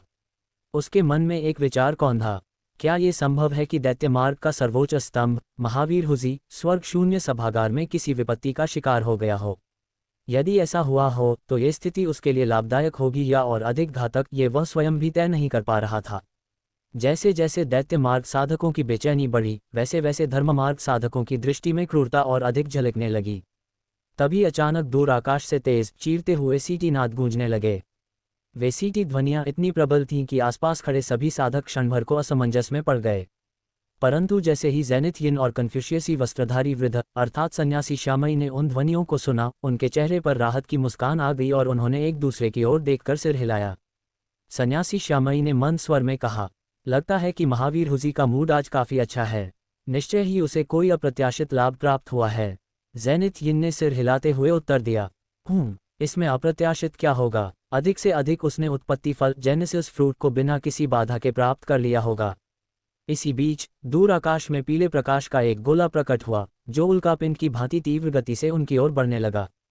क्षण भर में ही सभी साधकों की दृष्टि आकाश पर टिक गई। जायान की आंखों में गहरी छिपी हुई आशंका उभर आई। जैसे ही वह पीला प्रकाश समीप आया, उसके भीतर से एक भयावह आकृति प्रकट हुई। महावीर हुजी इस समय किसी साधारण मनुष्य से अधिक एक भयानक दैत्य देव के समान प्रतीत हो रहा था। उसका शरीर चकाचौंध करने वाली स्वर्णिम आभा से घिरा हुआ था और उसकी त्वचा पर सिक्के जितने बड़े स्वर्ण शल्क जड़े थे, जो शुद्ध सोने की भांति चमक रहे थे और अटूट अमरता का आभास दे रहे थे। ज़ेनिथ यिन के पास खड़ा वो चो विस्मय में बुदबुदाया, तो यही है स्वर्ग भार दैत्य कला, सचमुच भयावह। ज़ेनिथ यिन ने ठंडी दृष्टि से उसे देखा और असंतोष से कहा, ये केवल एक कछुए का कवच है।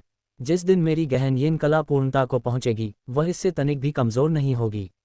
वुचो को तुरंत स्मरण हो आया कि उसके पूर्वज और महावीर हुजी के बीच संबंध अच्छे नहीं थे। वह घबरा गया और बार बार अपने गुरु की प्रशंसा करते हुए चुप हो गया। आकाश से उतरकर महावीर हुजी ने चारों ओर दृष्टि दौड़ाई और तुरंत ज़ेनिथ यिन तथा अन्य लोगों को देख लिया। वह जमीन पर आ उतरा और उसके उतरते ही भूमि हल्के से कांप उठी। जैसे ही उसने भूमि छुई, उसके शरीर से स्वर्ण शल्क सिमट गए और स्वर्णिम प्रकाश भी धीरे धीरे लुप्त हो गया। सन्यासी श्यामई ने मुस्कराते हुए हाथ जोड़कर कहा, लगता है भ्राता महावीर की आज बड़ी सफल फसल हुई है, अन्यथा आप इतने प्रसन्न क्यों होते? महावीर हुजी ने हंसते हुए उत्तर दिया कि उसने उत्पत्ति फल वृक्ष के पास एक हिमधारी मेढक को मारा है और उसकी अंतःकोर उसके स्वर्ग भार दैत्य कला के लिए अत्यंत लाभकारी होगी। इसके बाद उसकी दृष्टि अचानक जायान पर जा टिकी।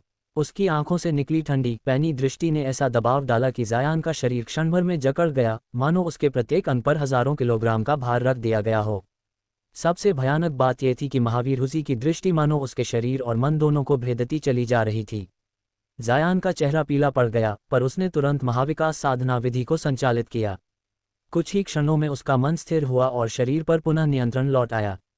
महावीर हुजी चौंका। ओह, वह कुछ और करने ही वाला था कि ज़ेनिथ यिन क्षणभर में सामने आ गया और बोला, भ्राता महावीर, आप क्या कर रहे हैं? मेरे कनिष्ठ शिष्य को क्यों दबा रहे हैं? जब आगे की सच्चाई स्पष्ट हुई और जायान को ज़ेनिथ यिन द्वीप का नामात्र शिष्य बताया गया, तो महावीर हुजी जोर से हंसा और बोला, अच्छा, बहुत अच्छा, ये शिष्य साधारण नहीं है। इसकी आध्यात्मिक चेतना तो उस वुचो से कई गुना श्रेष्ठ है। यदि इसे ठीक से तराशा जाए तो भविष्य बहुत रोचक होगा। उसके अंतिम शब्दों में छिपा अर्थ वहां उपस्थित कई लोगों को असहज कर गया, और वही कथा एक नए संदेह और टकराव की दहलीज पर आ खड़ी हुई। महावीर हुजी की वह अर्थपूर्ण हंसी अभी हवा में गूंज ही रही थी कि वहां उपस्थित सभी साधकों के मन में एक अनकहा तनाव फैल गया। यद्यपि उसने सीधे तौर पर कुछ नहीं कहा था, किंतु उसके शब्दों के पीछे छिपा संकेत इतना तीखा था कि ज़ेनिथ यिन और सन्यासी श्यामई दोनों ही भीतर से सतर्क हो गए। ज़ेनिथ यिन ने चेहरे पर हल्की मुस्कान बनाए रखी, पर उसकी आंखों में गहरी ठंडक उतर आई। वह जानता था कि महावीर हुजी जैसा व्यक्ति बिना कारण किसी साधारण शिष्य में रुचि नहीं लेता, विशेषकर तब जब वह शिष्य केवल नामात्र का ही क्यों न हो। जायान इस सब को चुपचाप देख रहा था। बाहर से वह शांत दिखाई दे रहा था, किंतु उसके भीतर विचारों की आंधी चल रही थी। महावीर हुजी की उस एक दृष्टि ने उसे स्पष्ट रूप से यह समझा दिया था कि उसकी असली क्षमता अब पूरी तरह छिपी नहीं रही। यदि आज यहाँ थोड़ी भी चूक हुई तो उसकी स्थिति अत्यंत संकटपूर्ण हो सकती थी। सन्यासी श्यामई ने वातावरण को हल्का करने के उद्देश्य से धीरे से कहा, अब जब सभी वरिष्ठ साधक एकत्र हो चुके हैं तो हमें मुख्य विषय पर आना चाहिए। स्वर्ग शून्य सभागार अधिक समय तक स्थिर नहीं रहेगा। ये सुनते ही धर्ममार्ग और दैत्य मार्ग दोनों पक्षों के साधकों की दृष्टि गंभीर हो गई। स्वर्ग शून्य सभागार का अस्तित्व अस्थायी था और जितना समय बीतता जा रहा था उतना ही यहाँ छिपे अवसरों और खतरों का संतुलन बदलता जा रहा था। वीर प्रताप मिश्रा ने आगे बढ़कर ठंडे स्वर में कहा, नियम वही रहेंगे जो पहले तय हुए थे। प्रत्येक पक्ष अपने अपने क्षेत्र में रहेगा। यदि कोई सीमा लांघी गई तो परिणाम की जिम्मेदारी उसी की होगी। ज़ैनिथ यिन ने आंखें खोलकर उसकी ओर देखा और बिना किसी भाव के उत्तर दिया, ये बात हमें समझाने की आवश्यकता नहीं है, किंतु यदि कोई पहले नियम तोड़ेगा तो हम भी चुप नहीं बैठेंगे। दोनों पक्षों के बीच कुछ क्षणों तक मौन छाया रहा। वह मौन शब्दों से अधिक भारी था, मानो किसी भी क्षण युद्ध की चिंगारी भड़क सकती हो। इसी बीच महावीर हुजी ने एक बार फिर ज़ायान की ओर देखा, पर इस बार उसकी दृष्टि में दबाव नहीं बल्कि गहरी जिज्ञासा थी। उसने मन ही मन सोचा कि यह युवक साधारण नहीं है, न उसकी चेतना, न उसका मानसिक संतुलन और न ही उसका भय। ऐसे लोग या तो महान बनते हैं या फिर सबसे पहले मारे जाते हैं। ज़ायान ने उस दृष्टि को महसूस किया, पर उसने सिर झुकाकर ध्यानमग्न होने का नाटक किया, मानो बाहरी दुनिया से उसका कोई सरोकार ही न हो। वास्तव में वह अपनी सांसों को नियंत्रित कर रहा था और भीतर की आध्यात्मिक ऊर्जा को स्थिर बनाए हुए था, ताकि कोई भी उसकी आंतरिक हलचल को भांप न सके। कुछ ही समय बाद सभागार के मध्य भाग में स्थित विशाल पत्थर स्तंभ से हल्का कंपन उत्पन्न हुआ। उस कंपन के साथ ही आसपास की आध्यात्मिक ऊर्जा असामान्य रूप से बहने लगी, मानो किसी प्राचीन शक्ति के जागने का संकेत मिल रहा हो। सन्यासी श्यामई का चेहरा गंभीर हो गया। लगता है अगला द्वार शीघ्र ही खुलने वाला है। ये सुनते ही सभी साधकों के हृदय की धड़कनें तेज हो गईं। अवसर और मृत्यु दोनों अब पहले से कहीं अधिक समीप थे। ज़ायान ने धीरे से आंखें खोलीं। उसके भीतर एक स्पष्ट भावना उभर आई। अब से हर एक कदम या तो उसे ऊपर ले जाएगा या सीधे विनाश की ओर। और इसी अनिश्चितता के साथ स्वर्ग शून्य सभागार की अगली परीक्षा धीरे धीरे आकार लेने लगी। ज़ैनिथ यिन के चेहरे के भाव हल्के से बदल गए। कुछ क्षणों तक वह मौन रहा, मानो शब्दों को तौल रहा हो। फिर उसने शांत किंतु गहरे स्वर में कहा, भाईमान हुजी, चूंकि आपको शंका है इसलिए मैं कुछ भी छिपाना उचित नहीं समझता। मेरा ये कनिष्ठ शिष्य आंतरिक सभागारों में होने वाली इस खजाने की खोज में हमारे लिए अत्यंत उपयोगी सिद्ध होगा। यदि इसने अनजाने में आपको किसी प्रकार से असंतुष्ट किया हो तो कृपया इसे क्षमा करें। ज़ैनिथ यिन के ये शब्द ज़ायान के भीतर तीव्र झुंझलाहट जगा गए। मैंने उसे कब अपमानित किया? ज़ायान के मन में क्रोध उमड़ पड़ा। वह तो वही व्यक्ति है जिसने बलपूर्वक मुझसे ज़ैद स्तंभ छीन लिया था और मुझे अपमान व अपूर्ण क्रोध के साथ छोड़ दिया था। परंतु ये सब बातें वह केवल मन में ही दबाकर रख सका। ऐसे समय में मुंह खोलना स्वयं विनाश को आमंत्रित करना होता। मानहुजी ने हाथ लहराते हुए लापरवाही से कहा, अपमान? मैं इस युवक को पहचानता तक नहीं। अपमान की बात ही कहाँ है। मुझे तो बस इसकी साधना विधि कुछ रोचक लगी, इसलिए थोड़ा परखना चाहा। लेकिन ये बताओ, एक कोर फॉर्मेशन साधक आंतरिक सभागारों में आखिर किस काम का हो सकता है? कहीं तुम मुझे मूर्ख तो नहीं बना रहे? ज़ैनिथ यिन ने भौहें सिकोड़ लीं। वह कुछ क्षणों तक दुविधा में रहा, फिर उसने सन्यासी श्यामई की ओर संकेतपूर्ण दृष्टि डाली। सन्यासी श्यामई ने हल्की मुस्कान के साथ मानहुजी को गुप्त ध्वनि संदेश भेजा। उन दोनों की यह रहस्यमय मुद्रा देखकर मानहुजी के चेहरे पर उपेक्षा की रेखा उभर आई। किंतु जैसे ही उसने वह ध्वनि संदेश सुना, उसका भाव अचानक बदल गया। उसकी आंखें फैल गईं और वह अविश्वास से ज़ायान को देखने लगा। मानहुजी ने तत्क्षण सन्यासी श्यामई से कई प्रश्न ध्वनि संदेशों में पूछे। कुछ ही क्षणों में उसके चेहरे पर समझ की चमक उभर आई, जो तुरंत ही बर्फीली कठोरता में बदल गई। उसने आंखें सनकरी कर ज़ैनिथ यिन को तीखी दृष्टि से देखा और भारी स्वर में बोला, ज़ैनिथ यिन, तो यही कारण था कि तुमने अचानक एक शिष्य स्वीकार किया? हम्फ, सचमुच बड़ी दूर की सोच रखी है तुमने। ज़ैनिथ यिन ने शांत भाव से उत्तर दिया, भाईमान, इतना क्रोधित होने की आवश्यकता नहीं।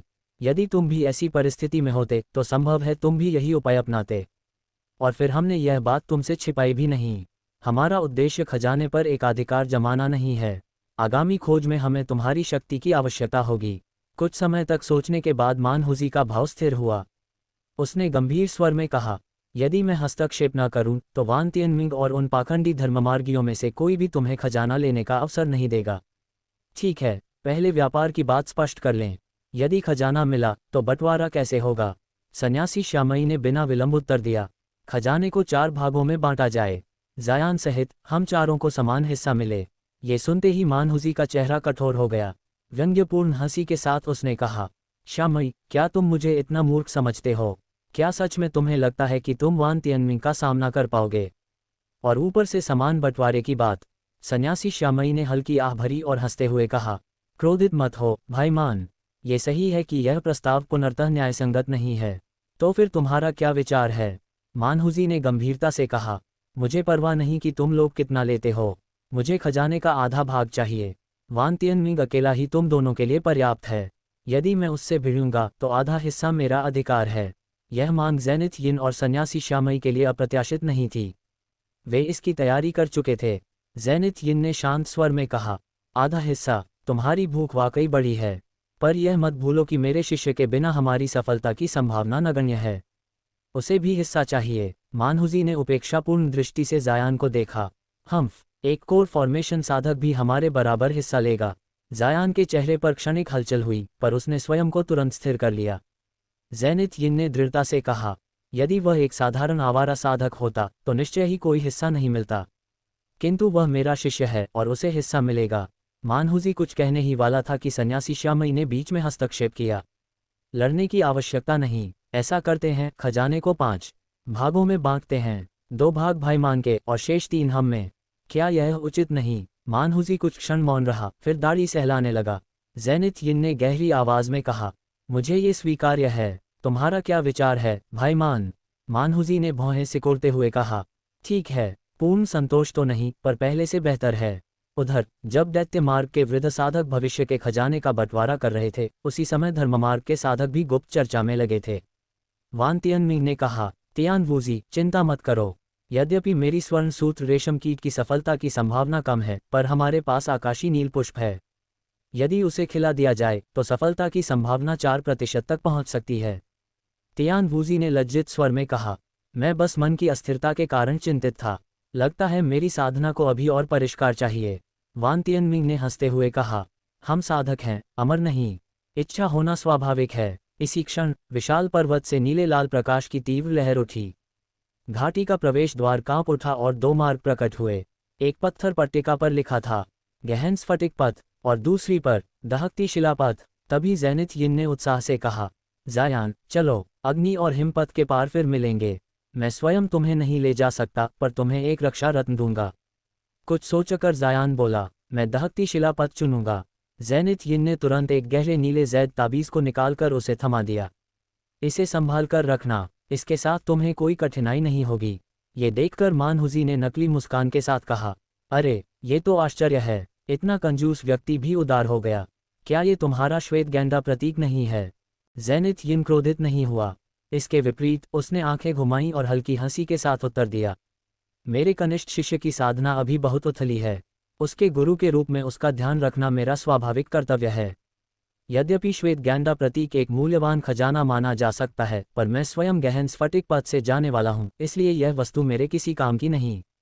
यदि मुझे ठीक से स्मरण है तो भाईमान के पास भी एक हिमानी बर्फ मणि है। क्यों न आप उसे मेरे शिष्य को दे दें? निश्चय ही आप यह नहीं चाहेंगे कि आंतरिक सभागारों में प्रवेश से पहले ही मेरे शिष्य को कोई अनहोनी घेर ले। मानहुजी ने ठंडी सांस छोड़ी और उपेक्षा से कहा, स्वर्ग शून्य कड़ाही प्राप्त होने से पहले मैं इस युवक को आसानी से मरने नहीं दे सकता। ये हिमानी बर्फ मणि मैंने अपने प्रारंभिक वर्षों में एक हिमानी मछली से प्राप्त की थी। आज तुम्हारा सौभाग्य है, युवक। ये कहते हुए मानहुजी ने धुंधली श्वेत आभा से चमकती अंगूठे के आकार की एक मोटी सी मणि निकाली और उसे ज़ायान की ओर उछाल दिया। ज़ायान ने उसे थामते ही हर्ष का अनुभव किया और बार बार कृतज्ञता प्रकट की। यद्यपि वह जानता था कि ये सभी बहुमूल्य वस्तुएं केवल रक्त जैद मकड़ी के कारण उसे दी जा रही थीं, फिर भी यह सत्य था कि इनसे वह दहकती शिलापथ को सुरक्षित रूप से पार कर सकता था। ये ठीक वही था जिसकी उसे आवश्यकता थी। उस मणि से निकलती श्वेत रोशनी श्वेत गेंडा प्रतीक जैसी ही थी, किंतु स्पर्श में वह कहीं अधिक ठंडी थी। जैसे ही ज़ायान ने उसे पकड़ा, उसकी हथेली भीतर तक जमती ठंड से कांप उठी। उसने तुरंत उसे अपनी भंडारण थैली में रख दिया। उसके अनुभव से स्पष्ट था कि यह मणि दोनों में अधिक मूल्यवान थी। जब सन्यासी श्यामई ने यह दृश्य देखा तो वह हल्के से हंसे और धुंधली सी छाया बनते हुए गहन स्फटिक पथ में प्रवेश कर गए। ये देखते ही अन्य साधक भी अपने अपने चुने हुए मार्गों की ओर बढ़ने लगे। कुछ ही पलों में अधिकांश साधक घाटियों में प्रवेश कर चुके थे। ज़ेनिथ यिन ने ज़ायान की ओर देखा और स्नेहपूर्वक कहा, ज़ायान, अब तुम भी प्रस्थान करो। कुछ दिनों बाद हम मार्ग के अंत में फिर मिलेंगे। ज़ायान को असहमति का कोई कारण नहीं दिखा। वह शांति से दहकती शिलापथ की ओर बढ़ चला। आगे बढ़ते समय उसने शांत मुख मुद्रा बनाए रखते हुए चारों ओर दृष्टि दौड़ाई, किंतु भीतर गहरी बेचैनी थी। वह बूढ़ा दैत्य कालवीर अब तक प्रकट नहीं हुआ। जायान के मन में आशंका उभरी। क्या उसने अपना विचार बदल लिया और स्वयं ही खिसक गया? मानव हृदय की अनिश्चितता को वह भली भांति जानता था। संभव था कि ज़ेनिथ यिन की भयावह शक्ति देखकर कालवीर पीछे हट गया हो। यदि वास्तव में ऐसा हुआ तो जायान ने निश्चय कर लिया था कि वह कालवीर की जानकारी को सौदेबाजी के अस्त्र के रूप में प्रयोग करेगा ताकि अपने प्राण सुरक्षित रख सके। यह विचार आते ही उसकी आंखों में एक अंधेरी चमक उभरी। उसकी यह हरकत दूसरों की दृष्टि में आ गई।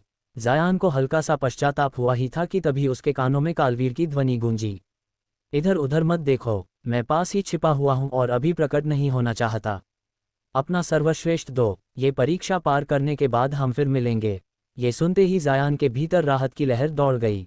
उसने स्वयं को संभाला और बड़े कदमों से मार्ग की ओर बढ़ गया। जैसे ही उसने मार्ग में पांव रखा, झुलसाती गर्म हवाएं उस पर टूट पड़ीं। उसकी त्वचा पर आग सी जलन महसूस हुई।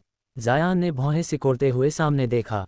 यह मार्ग लगभग 6 मीटर चौड़ा था और अधिक ऊंचा नहीं था, किंतु आगे का दृश्य भयानक था। मार्ग के भीतर तीव्र लाल प्रकाश चमक रहा था, जो देखने मात्र से ही हृदय में भय भर देता था। जायान ने सूखे होठों पर जीभ फेरी और कुछ क्षण तक उसी दिशा में घूरता रहा। फिर वह आगे बढ़ा। हर कदम के साथ तापमान बढ़ता गया। 30 कदम चलने के बाद वह आगे बढ़ने में असमर्थ हो गया। उष्ण हवाएं बार बार उस पर प्रहार कर रही थीं और चारों ओर की जलती तपन से उसका शरीर पीड़ा से भर गया। कुछ क्षण झिझकने के बाद उसने जल तत्वीय सुरक्षा आवरण को सक्रिय किया। गहरे नीले प्रकाश ने उसे ढंक लिया और ताप कुछ कम हुआ। इसके बाद उसने भंडारण थैली पर हाथ मारा। नीली रोशनी की एक लकीर निकलकर उसके हाथ में आए, अग्नि विकर्षक वस्त्र। जायान ने बिना देर किए वे वस्त्र धारण कर लिए। उसी क्षण उसके शरीर में शीतलता का अनुभव हुआ। उसका उत्साह बढ़ गया और वह पुनः आगे बढ़ चला। कुछ ही और कदमों के बाद अचानक प्रकाश चमका। उसके सामने लाल प्रकाश की एक दीवार खड़ी थी। उसने क्षण भर देखा और फिर बिना रुके उसमें प्रवेश कर गया। पीछे से पैरों की आहटें सुनाई दी, किंतु उसे अन्य साधकों से मिलने में कोई रुचि नहीं थी। लाल प्रकाश के भीतर घुमावदार कंपन के बाद जो ताप कुछ देर को शांत हुआ था, वह और भी भयानक रूप में लौट आया। उसका नीला सुरक्षा आवरण कांपने लगा, मानो किसी भी क्षण टूट जाएगा। चक्कर से उबरने से पहले ही जायान भयभीत हो उठा। उसने तुरंत पूरे शरीर में आध्यात्मिक शक्ति प्रवाहित की। जैसे तैसे आवरण स्थिर हुआ और उसने चारों ओर देखा। चारों ओर लाल पत्थर, पीली मिट्टी, लाल आभा छोड़ते पौधे और धुंधला गहरा लाल आकाश था, मानो संपूर्ण संसार आग में रंगा हो। यद्यपि वह आवरण और वस्त्रों से सुरक्षित था, फिर भी हवा की जलन साफ महसूस हो रही थी। जायान ने गंभीर भाव से गहरी सांस ली। इस ताप में वह अधिकतम 5 घंटे ही टिक सकता था। उसने सोचा था कि बिना किसी विशेष खजाने के यह मार्ग पार कर लेगा, किंतु अब समझ आ गया कि यह भ्रम था। ज़ियारा अलिन की बात उसे स्मरण हो आई, अग्नि और हिम के मार्गों में साधक उड़ नहीं सकते, केवल पैदल चलना पड़ता है। जिन्हें दूर फेंका गया हो, उन्हें कई दिन तक कठिन यात्रा करनी पड़ती है। ये केवल साधना के बल पर संभव नहीं होता, तत्व प्रतिरोधी खजानों की आवश्यकता अनिवार्य होती है। और यही सब नहीं, घाटी में अग्नि तत्वीय दैत्य आत्माएं भी भटकती हैं, जो इस परीक्षा का सबसे बड़ा संकट हैं। हर बार होने वाली इस परीक्षा में आधे से अधिक मृत्यु इन्हीं के कारण होती है। इसके अतिरिक्त मार्ग में घात लगाए बैठे साधक भी हो सकते हैं, जो दूसरों के खजाने लूटने को तत्पर रहते हैं। जैसे जैसे कोई अंत के निकट पहुंचता है, ऐसे टकराव की संभावना बढ़ती जाती है। जायान वहीं खड़ा रहा, आंखें संकरी कर चारों ओर का निरीक्षण करता रहा और इन सभी तथ्यों पर विचार करता रहा। एक कप चाय जितना समय बीतने के बाद उसके चेहरे के भाव बदले। उसने श्वेत गेंदा प्रतीक निकाला और कमर में बांध लिया। फिर उसने अपना नीला सुरक्षा आवरण हटाकर उस प्रतीक से निकलने वाली श्वेत आभा को सक्रिय किया। वह अपनी आध्यात्मिक शक्ति को व्यर्थ नहीं कर सकता था। वहीं रुककर शक्ति पुनः प्राप्त करना आत्मघाती सिद्ध होता। उसने आकाश की ओर देखा। धुंधले लाल सूर्य की दिशा बड़ी कठिनाई से पहचानी और बिना एक क्षण गंवाए आगे बढ़ चला। पत्थरों के ढेर और एक अजीब सा पुनर्तः सीधा वृक्ष, इनके अतिरिक्त उसे मार्ग में और कुछ दिखाई नहीं दिया। जब वह धीरे धीरे सावधानी से आगे बढ़ता रहा, मार्ग पर आगे बढ़ते हुए जायान को और कुछ भी दिखाई नहीं दिया। वह तपती हुई हवा के बीच धीरे धीरे लड़खड़ाते कदमों से आगे बढ़ता रहा। कुछ ही देर चलने के बाद उसके सामने एक विशाल वनस्पति समूह आ गया, जो उसके मार्ग को पूरी तरह रोक रहा था। वे पौधे अजीब ढंग से जलते हुए प्रतीत हो रहे थे और उनसे अग्नि जैसी लाल चमक निकल रही थी। जायान ने उन विचित्र पौधों को देखते ही भौहें सिकोड़ ली और बिना देर किए जल तत्व से बनी नीली प्रकाश गेंद को उनकी ओर फेंक दिया। जैसे ही वह प्रकाश गेंद उन पौधों से टकराए, तेज सस की ध्वनि हुई और वह तुरंत भाप बनकर उड़ गई। ये दृश्य देखकर जायान का चेहरा गंभीर हो गया। उसने पौधों के दोनों ओर नज़र दौड़ाई, परंतु उन्हें पार करने का कोई वैकल्पिक मार्ग दिखाई नहीं दिया। कुछ क्षणों की झिझक के बाद उसने दांत भींचे और सीधे उन पौधों के बीच से निकलने का निश्चय किया। जैसे ही वह उनके भीतर गया, उसे द्रवित शिलापथ की भयावहता का वास्तविक अनुभव हुआ। ये कोई साधारण जंगली पौधे नहीं थे, वे अग्नि से बनी तलवारों के समान थे। उनकी तीक्ष्णता और भयंकर ताप ने उसके शरीर में तीव्र पीड़ा भर दी। यद्यपि श्वेत गैंडा प्रतीक और अग्नि प्रतिरोधी वस्त्र की सुरक्षा के कारण उसे गंभीर क्षति नहीं पहुंची, फिर भी जांघों के नीचे से उठती लगातार जलन और चुभन को वह स्पष्ट रूप से अनुभव कर रहा था। वह अत्यंत कष्ट सहते हुए आगे बढ़ता रहा। मात्र 10 मीटर चलने के बाद ही वह विवश हो गया और उसने पुनः अपना जलतत्व प्रकाश आवरण सक्रिय कर लिया। यद्यपि इससे उसकी आध्यात्मिक शक्ति तीव्र गति से खर्च होने लगी, परंतु इसके सहारे वह उस जलती हुई वनस्पति से शीघ्र बाहर निकल सका। इसके बाद उसने अपनी धुएं सी खिसकने वाली चाल का पूर्ण उपयोग किया। नीली धुंध के समान उसका शरीर लाल प्रकाश में कभी प्रकट होता, कभी लुप्त हो जाता। प्रत्येक बार वह पहले से कहीं अधिक दूरी तय कर चुका होता। उसी द्रवित शिलापथ पर दूसरा दृश्य। द्रवित शिलापथ के एक अन्य भाग में एक अधेड़ आयु का पुरुष आगे बढ़ रहा था। उसका नाम भुवन राव था। वह कोर निर्माण अवस्था का अंतिम चरण प्राप्त कर चुका साधक था, जिसके पास पृथ्वी और अग्नि दोनों आध्यात्मिक मूल थे।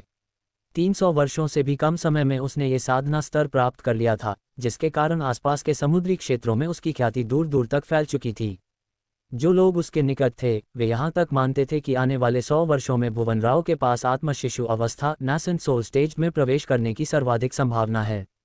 भुवन राव दूसरों की प्रशंसा, ईर्ष्यापूर्ण दृष्टियों और सम्मान का भरपूर आनंद लेता था, किंतु वह स्वयं अपनी वास्तविक स्थिति को भली भांति समझता था। यदि वर्षों पहले समुद्री यात्रा के दौरान मारे गए एक चतुर्थ स्तरीय दैत्य पशु के पेट से उसे प्राचीन सार विभाजन औषधि प्राप्त न हुई होती, तो संभवतः वह आज भी आधार स्थापना अवस्था में ही भटक रहा होता।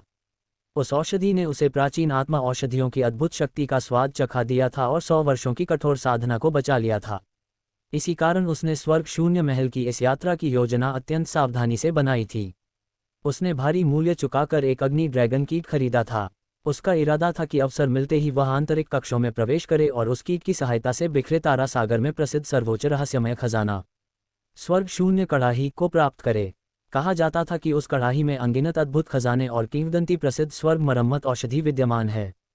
यदि वे उसे मिल जाएं, तो आत्मशिशु अवस्था में प्रवेश करना उसके लिए केवल एक छोटा सा कदम रह जाएगा।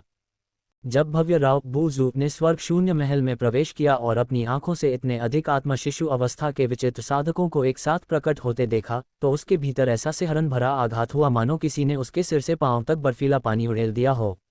उसका मन एक ही क्षण में भारी और ठंडा पड़ गया। वह भली भांति जानता था कि जो भी आत्मशिशु स्तर का साधक यहाँ पहुंचेगा, वह स्वाभाविक रूप से आंतरिक कक्षों में छिपे दिव्य खजानों की खोज में निकलेगा, और उन सभी खजानों में सबसे महत्वपूर्ण तथा सर्वाधिक लोभ जगाने वाली वस्तु निस्संदेह स्वर्ग शून्य कड़ाही ही थी। पूर्व के उद्घाटनों में भी आत्मशिशु साधक आते रहे थे, किंतु उनकी संख्या सामान्यतः 3 या 4 से अधिक नहीं होती थी। परंतु इस बार दृश्य पूरी तरह भिन्न था। 8 आत्मशिशु साधक। इतनी भयानक प्रतिस्पर्धा को देखकर भव्य राव की आशाएं लगभग बुझ सी गईं। फिर भी वह इतना कायर नहीं था कि यहाँ तक आकर पीठ फेर ले। इसलिए उसने अपने मन के किसी कोने में बची कुची आशा को थामे हुए द्रवित शिलापथ में प्रवेश किया, ये सोचते हुए कि शायद यह मार्ग भूत धुंध की तरह अपेक्षाकृत सरल सिद्ध हो जाए। सच कहें तो भव्य राव को भूत धुंध और उसके बाद आने वाली परीक्षा मायावी कल्पना की सीमा से वास्तविक भय था, परंतु हिम और अग्नि के मार्गों को वह कभी गंभीर चुनौती नहीं मानता था। उसे जरा भी संदेह नहीं था कि वह इन्हें पार कर सकेगा। इस आत्मविश्वास का कारण था उसका प्रसिद्ध साधना शास्त्र, शांत यांग साधना कला। ये साधना कला बिखरे तारा सागरों में अग्नि आधारित मानसिक साधनाओं की शीर्ष 10 कलाओं में गिनी जाती थी। उसने अनगिनत शत्रुओं को अपनी शांत यांग वास्तविक अग्नि से भस्म किया था, ऐसी अग्नि जो शत्रु को पुनर्तः राख में बदल देती थी। इसी कारण उसे पूरा विश्वास था कि वह द्रवित शिलापथ की भयंकर ऊष्मा को सहजता से सह लेगा। फिर भी वर्षों की साधना ने उसे इतना अनुभव अवश्य दे दिया था कि वह अंधे अहंकार में बिना तैयारी के आगे न बढ़े। उसने 2 अग्नि प्रतिरोधी जादुई उपकरण पहले से ही तैयार कर रखे थे। अधिक उपकरण न खरीद पाने का कारण साहस की कमी नहीं, बल्कि विवशता थी। अग्नि ड्रैगन कीट को खरीदने में उसकी लगभग पूरी संपत्ति समाप्त हो चुकी थी। 2 जादुई उपकरणों और शांत यांग साधना कला के सहारे उसे विश्वास था कि वह द्रवित शिलापथ को बिना किसी बड़ी कठिनाई के पार कर लेगा। लेकिन अब उसके पेट के भीतर गहरा पश्चाताप मथने लगा था। कुछ ही समय चलने के बाद उसे यह भयावह सत्य समझ में आ गया कि शांत यांग साधना कला की अद्भुत अग्नि प्रतिरोध क्षमता के बावजूद उसे चारों ओर फैली प्रचंड ऊष्मा को रोकने के लिए अपनी साधना को लगातार पूर्ण शक्ति से चलाना पड़ रहा था। वह शत्रुतापूर्ण वातावरण की उपेक्षा कर सकेगा, यह उसका भ्रम था। उसकी आध्यात्मिक शक्ति उसकी अपेक्षा से कहीं अधिक तेजी से क्षीण हो रही थी। बाहरी संसार में साधारण अग्नियों के सामने उसे केवल शांत यांग साधना सक्रिय करनी पड़ती थी, परंतु यहाँ की ऊष्मा ये सामान्य अग्नि नहीं थी। स्पष्ट था कि द्रवित शिलापथ में ऐसे प्रतिबंध लगे थे जो अग्नि तत्व की साधनाओं को दबा रहे थे। जहाँ तक उसके दोनों अग्नि प्रतिरोधी जादुई उपकरणों की बात थी, वे इस विचित्र वातावरण में केवल नामात्र का सहारा सिद्ध हो रहे थे। ये देखकर भव्य राव का हृदय और अधिक बैठ गया। 6 घंटे तक लगातार चलने के बाद आत्म पत्थरों से शक्ति भरते रहने के बावजूद उसकी आध्यात्मिक शक्ति स्पष्ट रूप से घट चुकी थी। उसे भली भांति अनुमान हो गया कि वह अधिकतम 1 दिन और ही टिक पाएगा। उसके बाद जब शक्ति समाप्त होगी, यह ऊष्मा उसके शरीर को राख में बदल देगी। स्वाभाविक रूप से भव्य राव यहाँ मरना नहीं चाहता था। वह घबराए हुए भाव से आगे बढ़ता रहा, चारों दिशाओं में दृष्टि घुमाता रहा, इस आशा में कि कोई अन्य साधक मिल जाए ताकि वह उनके अग्नि प्रतिरोधी खजाने लूट सके। परंतु चारों ओर गहरा सन्नाटा था, कोई भी नहीं। ये देखकर उसकी यह आशा भी वहीं समाप्त हो गई। जितना अधिक वह आगे बढ़ा, उतना ही गहरा निराशा का अंधकार उसके मन में भरता गया। लगभग 15 मिनट बाद वह रुक गया। उसकी आंखों में भय और असहायता स्पष्ट झलक रही थी। इस गति से वह कभी भी घाटी के अंत तक नहीं पहुंच सकता था, और यदि इस अवस्था में उसे कोई अन्य साधक मिल गया तो आक्रमण करना तो दूर, वह स्वयं ही आसान शिकार बन जाएगा। वह बेचैनी से आगे पीछे टहलने लगा। समय बीतता गया और उसके मन में जीवन रक्षा के उपाय उभरने लगे। अचानक उसने गहरे लाल आकाश की ओर सिर उठाया। उसके चेहरे पर भाव लगातार बदलते रहे। क्षण भर बाद उसके चेहरे पर कठोर निश्चय उभरा। उसका शरीर पीली रोशनी से चमका और वह धीरे धीरे ऊपर उठने लगा। उसकी आंखें बिना झपके स्थिर थीं, चेहरा अत्यंत सतर्क। जब वह लगभग 10 मीटर की ऊंचाई तक पहुंचा तो उसके हृदय में अपार आनंद उमड़ पड़ा। कुछ भी नहीं हुआ, इस ऊंचाई पर वह उड़ सकता था। यदि वह उड़ता रहा तो थोड़े ही समय में घाटी के अंत तक पहुंच सकता था। मृत्यु से बचने का मार्ग पाकर वह अत्यंत प्रसन्न हो उठा। उसने मंत्र मुद्रा बनाई और पीली रोशनी के गोले में बदल गया। लेकिन धड़ाम, जैसे ही वह 100 मीटर आगे बढ़ा, गहरे लाल आकाश से एक चांदी सी चमकती बिजली गिरी। एक हृदय विदारक चीख के साथ भव्य राव का शरीर पल भर में राख बन गया। केवल 2 वस्तुएं मौन रूप से नीचे झाड़ियों में आकर गिरीं। फायर द्रवित शिलापथ, अन्य दृश्य फायर। एक अन्य स्थान पर लगभग 30 वर्ष की एक अत्यंत सुंदर स्त्री चमकीले नीले रेशमी वस्त्रों में लिपटी पिघली हुई शिला नदी को संकोच से देख रही थी। 150 मीटर चौड़ी उस लाल लावा नदी को पार करने का केवल एक ही मार्ग था, 1 फुट चौड़ा पत्थर का स्तंभ। जैसे ही उसने उस स्तंभ पर कदम रखा, पीड़ा से उसका चेहरा सिकुड़ गया। स्तंभ असहनीय रूप से गर्म था। नीले वस्त्रों की रक्षा के बावजूद उसे तीव्र जलन का अनुभव हो रहा था। फिर भी अडिग संकल्प के साथ वह धीरे धीरे आगे बढ़ी। आधे रास्ते तक सब ठीक रहा, तभी दूर से भयावह गड़गड़ाहट सुनाई दी। उसने पीछे मुड़कर देखा और उसका चेहरा भय से पीला पड़ गया। लावा नदी से एक भयंकर भंवर उठा और धूसर अग्नि ड्रैगन का रूप ले लिया। पल भर में वह स्तंभ तक पहुंचा और स्त्री साधक को जकड़ लिया। एक हृदय विदारक चीख के साथ वह सदा के लिए लुप्त हो गई। कुछ क्षण बाद एक चमकती नीली वस्तु लावा में डूब गई। गूढ़ क्रिस्टल पथ। एक हिम पर्वत के समीप एक अधेड़ पुरुष और एक वृद्ध साधक पीठ से पीठ लगाए 10 से अधिक क्रिस्टल दैत्यों से युद्ध कर रहे थे। लाल और श्वेत प्रकाश हर दिशा में चमक रहा था। कुछ ही समय में युद्ध समाप्त हो गया। क्रिस्टल दैत्य बिखर गए और पीछे केवल 2 बुरी तरह क्षत विक्षत शव रह गए। गूढ़ क्रिस्टल पथ। शिखर अंधकार। एक अन्य स्थान पर शिखर अंधकार ज़ेनिथ यिन बर्फीले मार्ग पर अत्यंत निश्चिंत चाल से आगे बढ़ रहा था। उसका शरीर काले प्रकाश से आच्छादित था। ठंड का उस पर रत्ती भर भी प्रभाव नहीं था। जो भी क्रिस्टल दैत्य बर्फ के नीचे से निकलकर उस पर घात लगाता, वह काले प्रकाश की एक झलक में 2 टुकड़ों में बंट जाता और वह बिना रुके आगे बढ़ता चला जाता। फायर द्रवित शिलापथ। जायान फायर। एक पहाड़ी पर जायान सामने फैले दृश्य को देखकर कुछ क्षणों के लिए ठिठक गया। अग्नि झाड़ियों को पार करने के लिए उसने धुएं सी फिसलती चाल का भरपूर उपयोग किया था, किंतु अब वह पुनः सामान्य गति पर लौट आया था। ये तकनीक उसके शरीर पर अत्यधिक भार डालती थी। इसके बाद उसने लावा के एक भयंकर दलदल को पार किया। यदि मनस हुजर द्वारा दी गई हिममणि की रक्षा न होती तो उसका शरीर निश्चित ही झुलस चुका होता। अजीब वृक्षों और 3 अग्नि आत्माओं से निपटने के बाद अब उसके सामने था अनंत काला मरुस्थल, काली रेत, काले टीले, अंतहीन सन्नाटा। जायान का मन अनजानी आशंका से भर उठा। परंतु मार्ग बदलना असंभव था। समय बहुत कम था। उसकी भौहें सख्त हो गईं, और उसी क्षण उसका शरीर धुंधला पड़ा और वह अचानक अदृश्य हो गया। कुछ ही पल बाद, जहां वह पहले खड़ा था, वहां पीछे से पगचापों की आवाज गूंज उठी। जायान धीरे धीरे अदृश्य अवस्था से बाहर आया और उसका शरीर हल्के नीले प्रकाश की झिलमिलाहट में प्रकट हुआ। उसने चारों ओर ध्यान से नजर दौड़ाए। सन्नाटा और शून्यता अभी भी चारों ओर फैली थी। काला मरुस्थल उसके सामने फैल चुका था, जिसमें काले टीले और अनंत रेत की चढ़ाई उतर आई थी, और हर कदम पर ऐसा लग रहा था कि रेत उसके पैरों में आग की तरह जल रही हो। जायान ने अपनी गर्दन को थोड़ी ऊंचाई पर उठाया और धीरे धीरे हिममणि से निकलती ठंडी ऊर्जा को अपने पूरे शरीर में फैलाया। ये शक्ति उसके पैरों और हाथों तक पहुंची, जिससे काली रेत की भयंकर गर्मी के बावजूद वह लगातार आगे बढ़ सकता था। वह जानता था कि अगर उसने एक क्षण भी अपने ध्यान में कमी आने दी, तो अज्ञात रेत के भीतर छिपे अज्ञात राक्षस उसे कोई मौका नहीं देंगे। उसने अपना मन पूर्ण रूप से एकाग्र किया और श्वास नियंत्रित कर आगे बढ़ा। रेत के टीले बीच बीच में अचानक ऊपर उठते और नीचे गिरते रहे। ऐसा लगता था जैसे मरुस्थल खुद जीवित हो और उसके कदमों को परख रहा हो। जायान ने अपनी चाल धीमी की, हर कदम सावधानीपूर्वक रखा। उसने महसूस किया कि उसकी अदृश्यता और हिममणि के साथ भी काली रेत में छिपी प्राणघातक ऊष्मा और दबाव उसे थका रहे थे। कुछ दूरी पर उसने देखा कि रेत में हल्की सी चमक और असमानता उसकी ओर बढ़ रही थी। जायान ने झट से धुंधली दृष्टि के माध्यम से देखा। वहां एक विशाल काले रेत का सर्प सदृश प्राणी आकार ले रहा था। उसका सिर टीले के ऊपर से बाहर निकला और उसकी आंखें लाल आभा में चमक रही थीं। जायान ने तत्काल अपनी श्वास पर नियंत्रण किया और हिममणि से बर्फीली ऊर्जा के एक गोले का निर्माण किया। ये गोला प्राणी की दिशा में छोड़ा गया। गोले की ठंडी ऊर्जा ने तुरंत प्राणी को पीछे हटा दिया, लेकिन ये केवल एक क्षण के लिए था। सर्प सदृश प्राणी फिर से टीले के भीतर से अपनी गति बढ़ाता हुआ निकला और इस बार उसका धक्का जायान के नजदीक आया। जायान ने तुरंत शिफ्टिंग स्मोक स्टेप्स की तकनीक का उपयोग किया और अपने शरीर को नीली धुंध में बदलते हुए प्राणी की पकड़ से बचा। लेकिन इस तकनीक के बार बार इस्तेमाल ने उसके शरीर पर भारी भार डाल दिया। भले ही उसका शरीर कोर फॉर्मेशन स्तर का था, लगातार इस्तेमाल अब असंभव लगने लगा।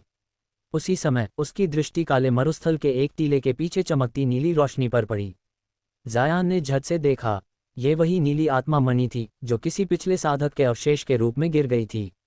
जायान ने तुरंत अपने भीतर की शक्ति को केंद्रित किया और अपने हिममणि से निकलती ऊर्जा को एक संकेंद्रित धारा में बदलकर नीली आत्मा मणि की ओर भेजा। मणि की चमक तुरंत प्रज्वलित हुई और उसके चारों ओर एक ठंडी बर्फीली दीवार बन गई।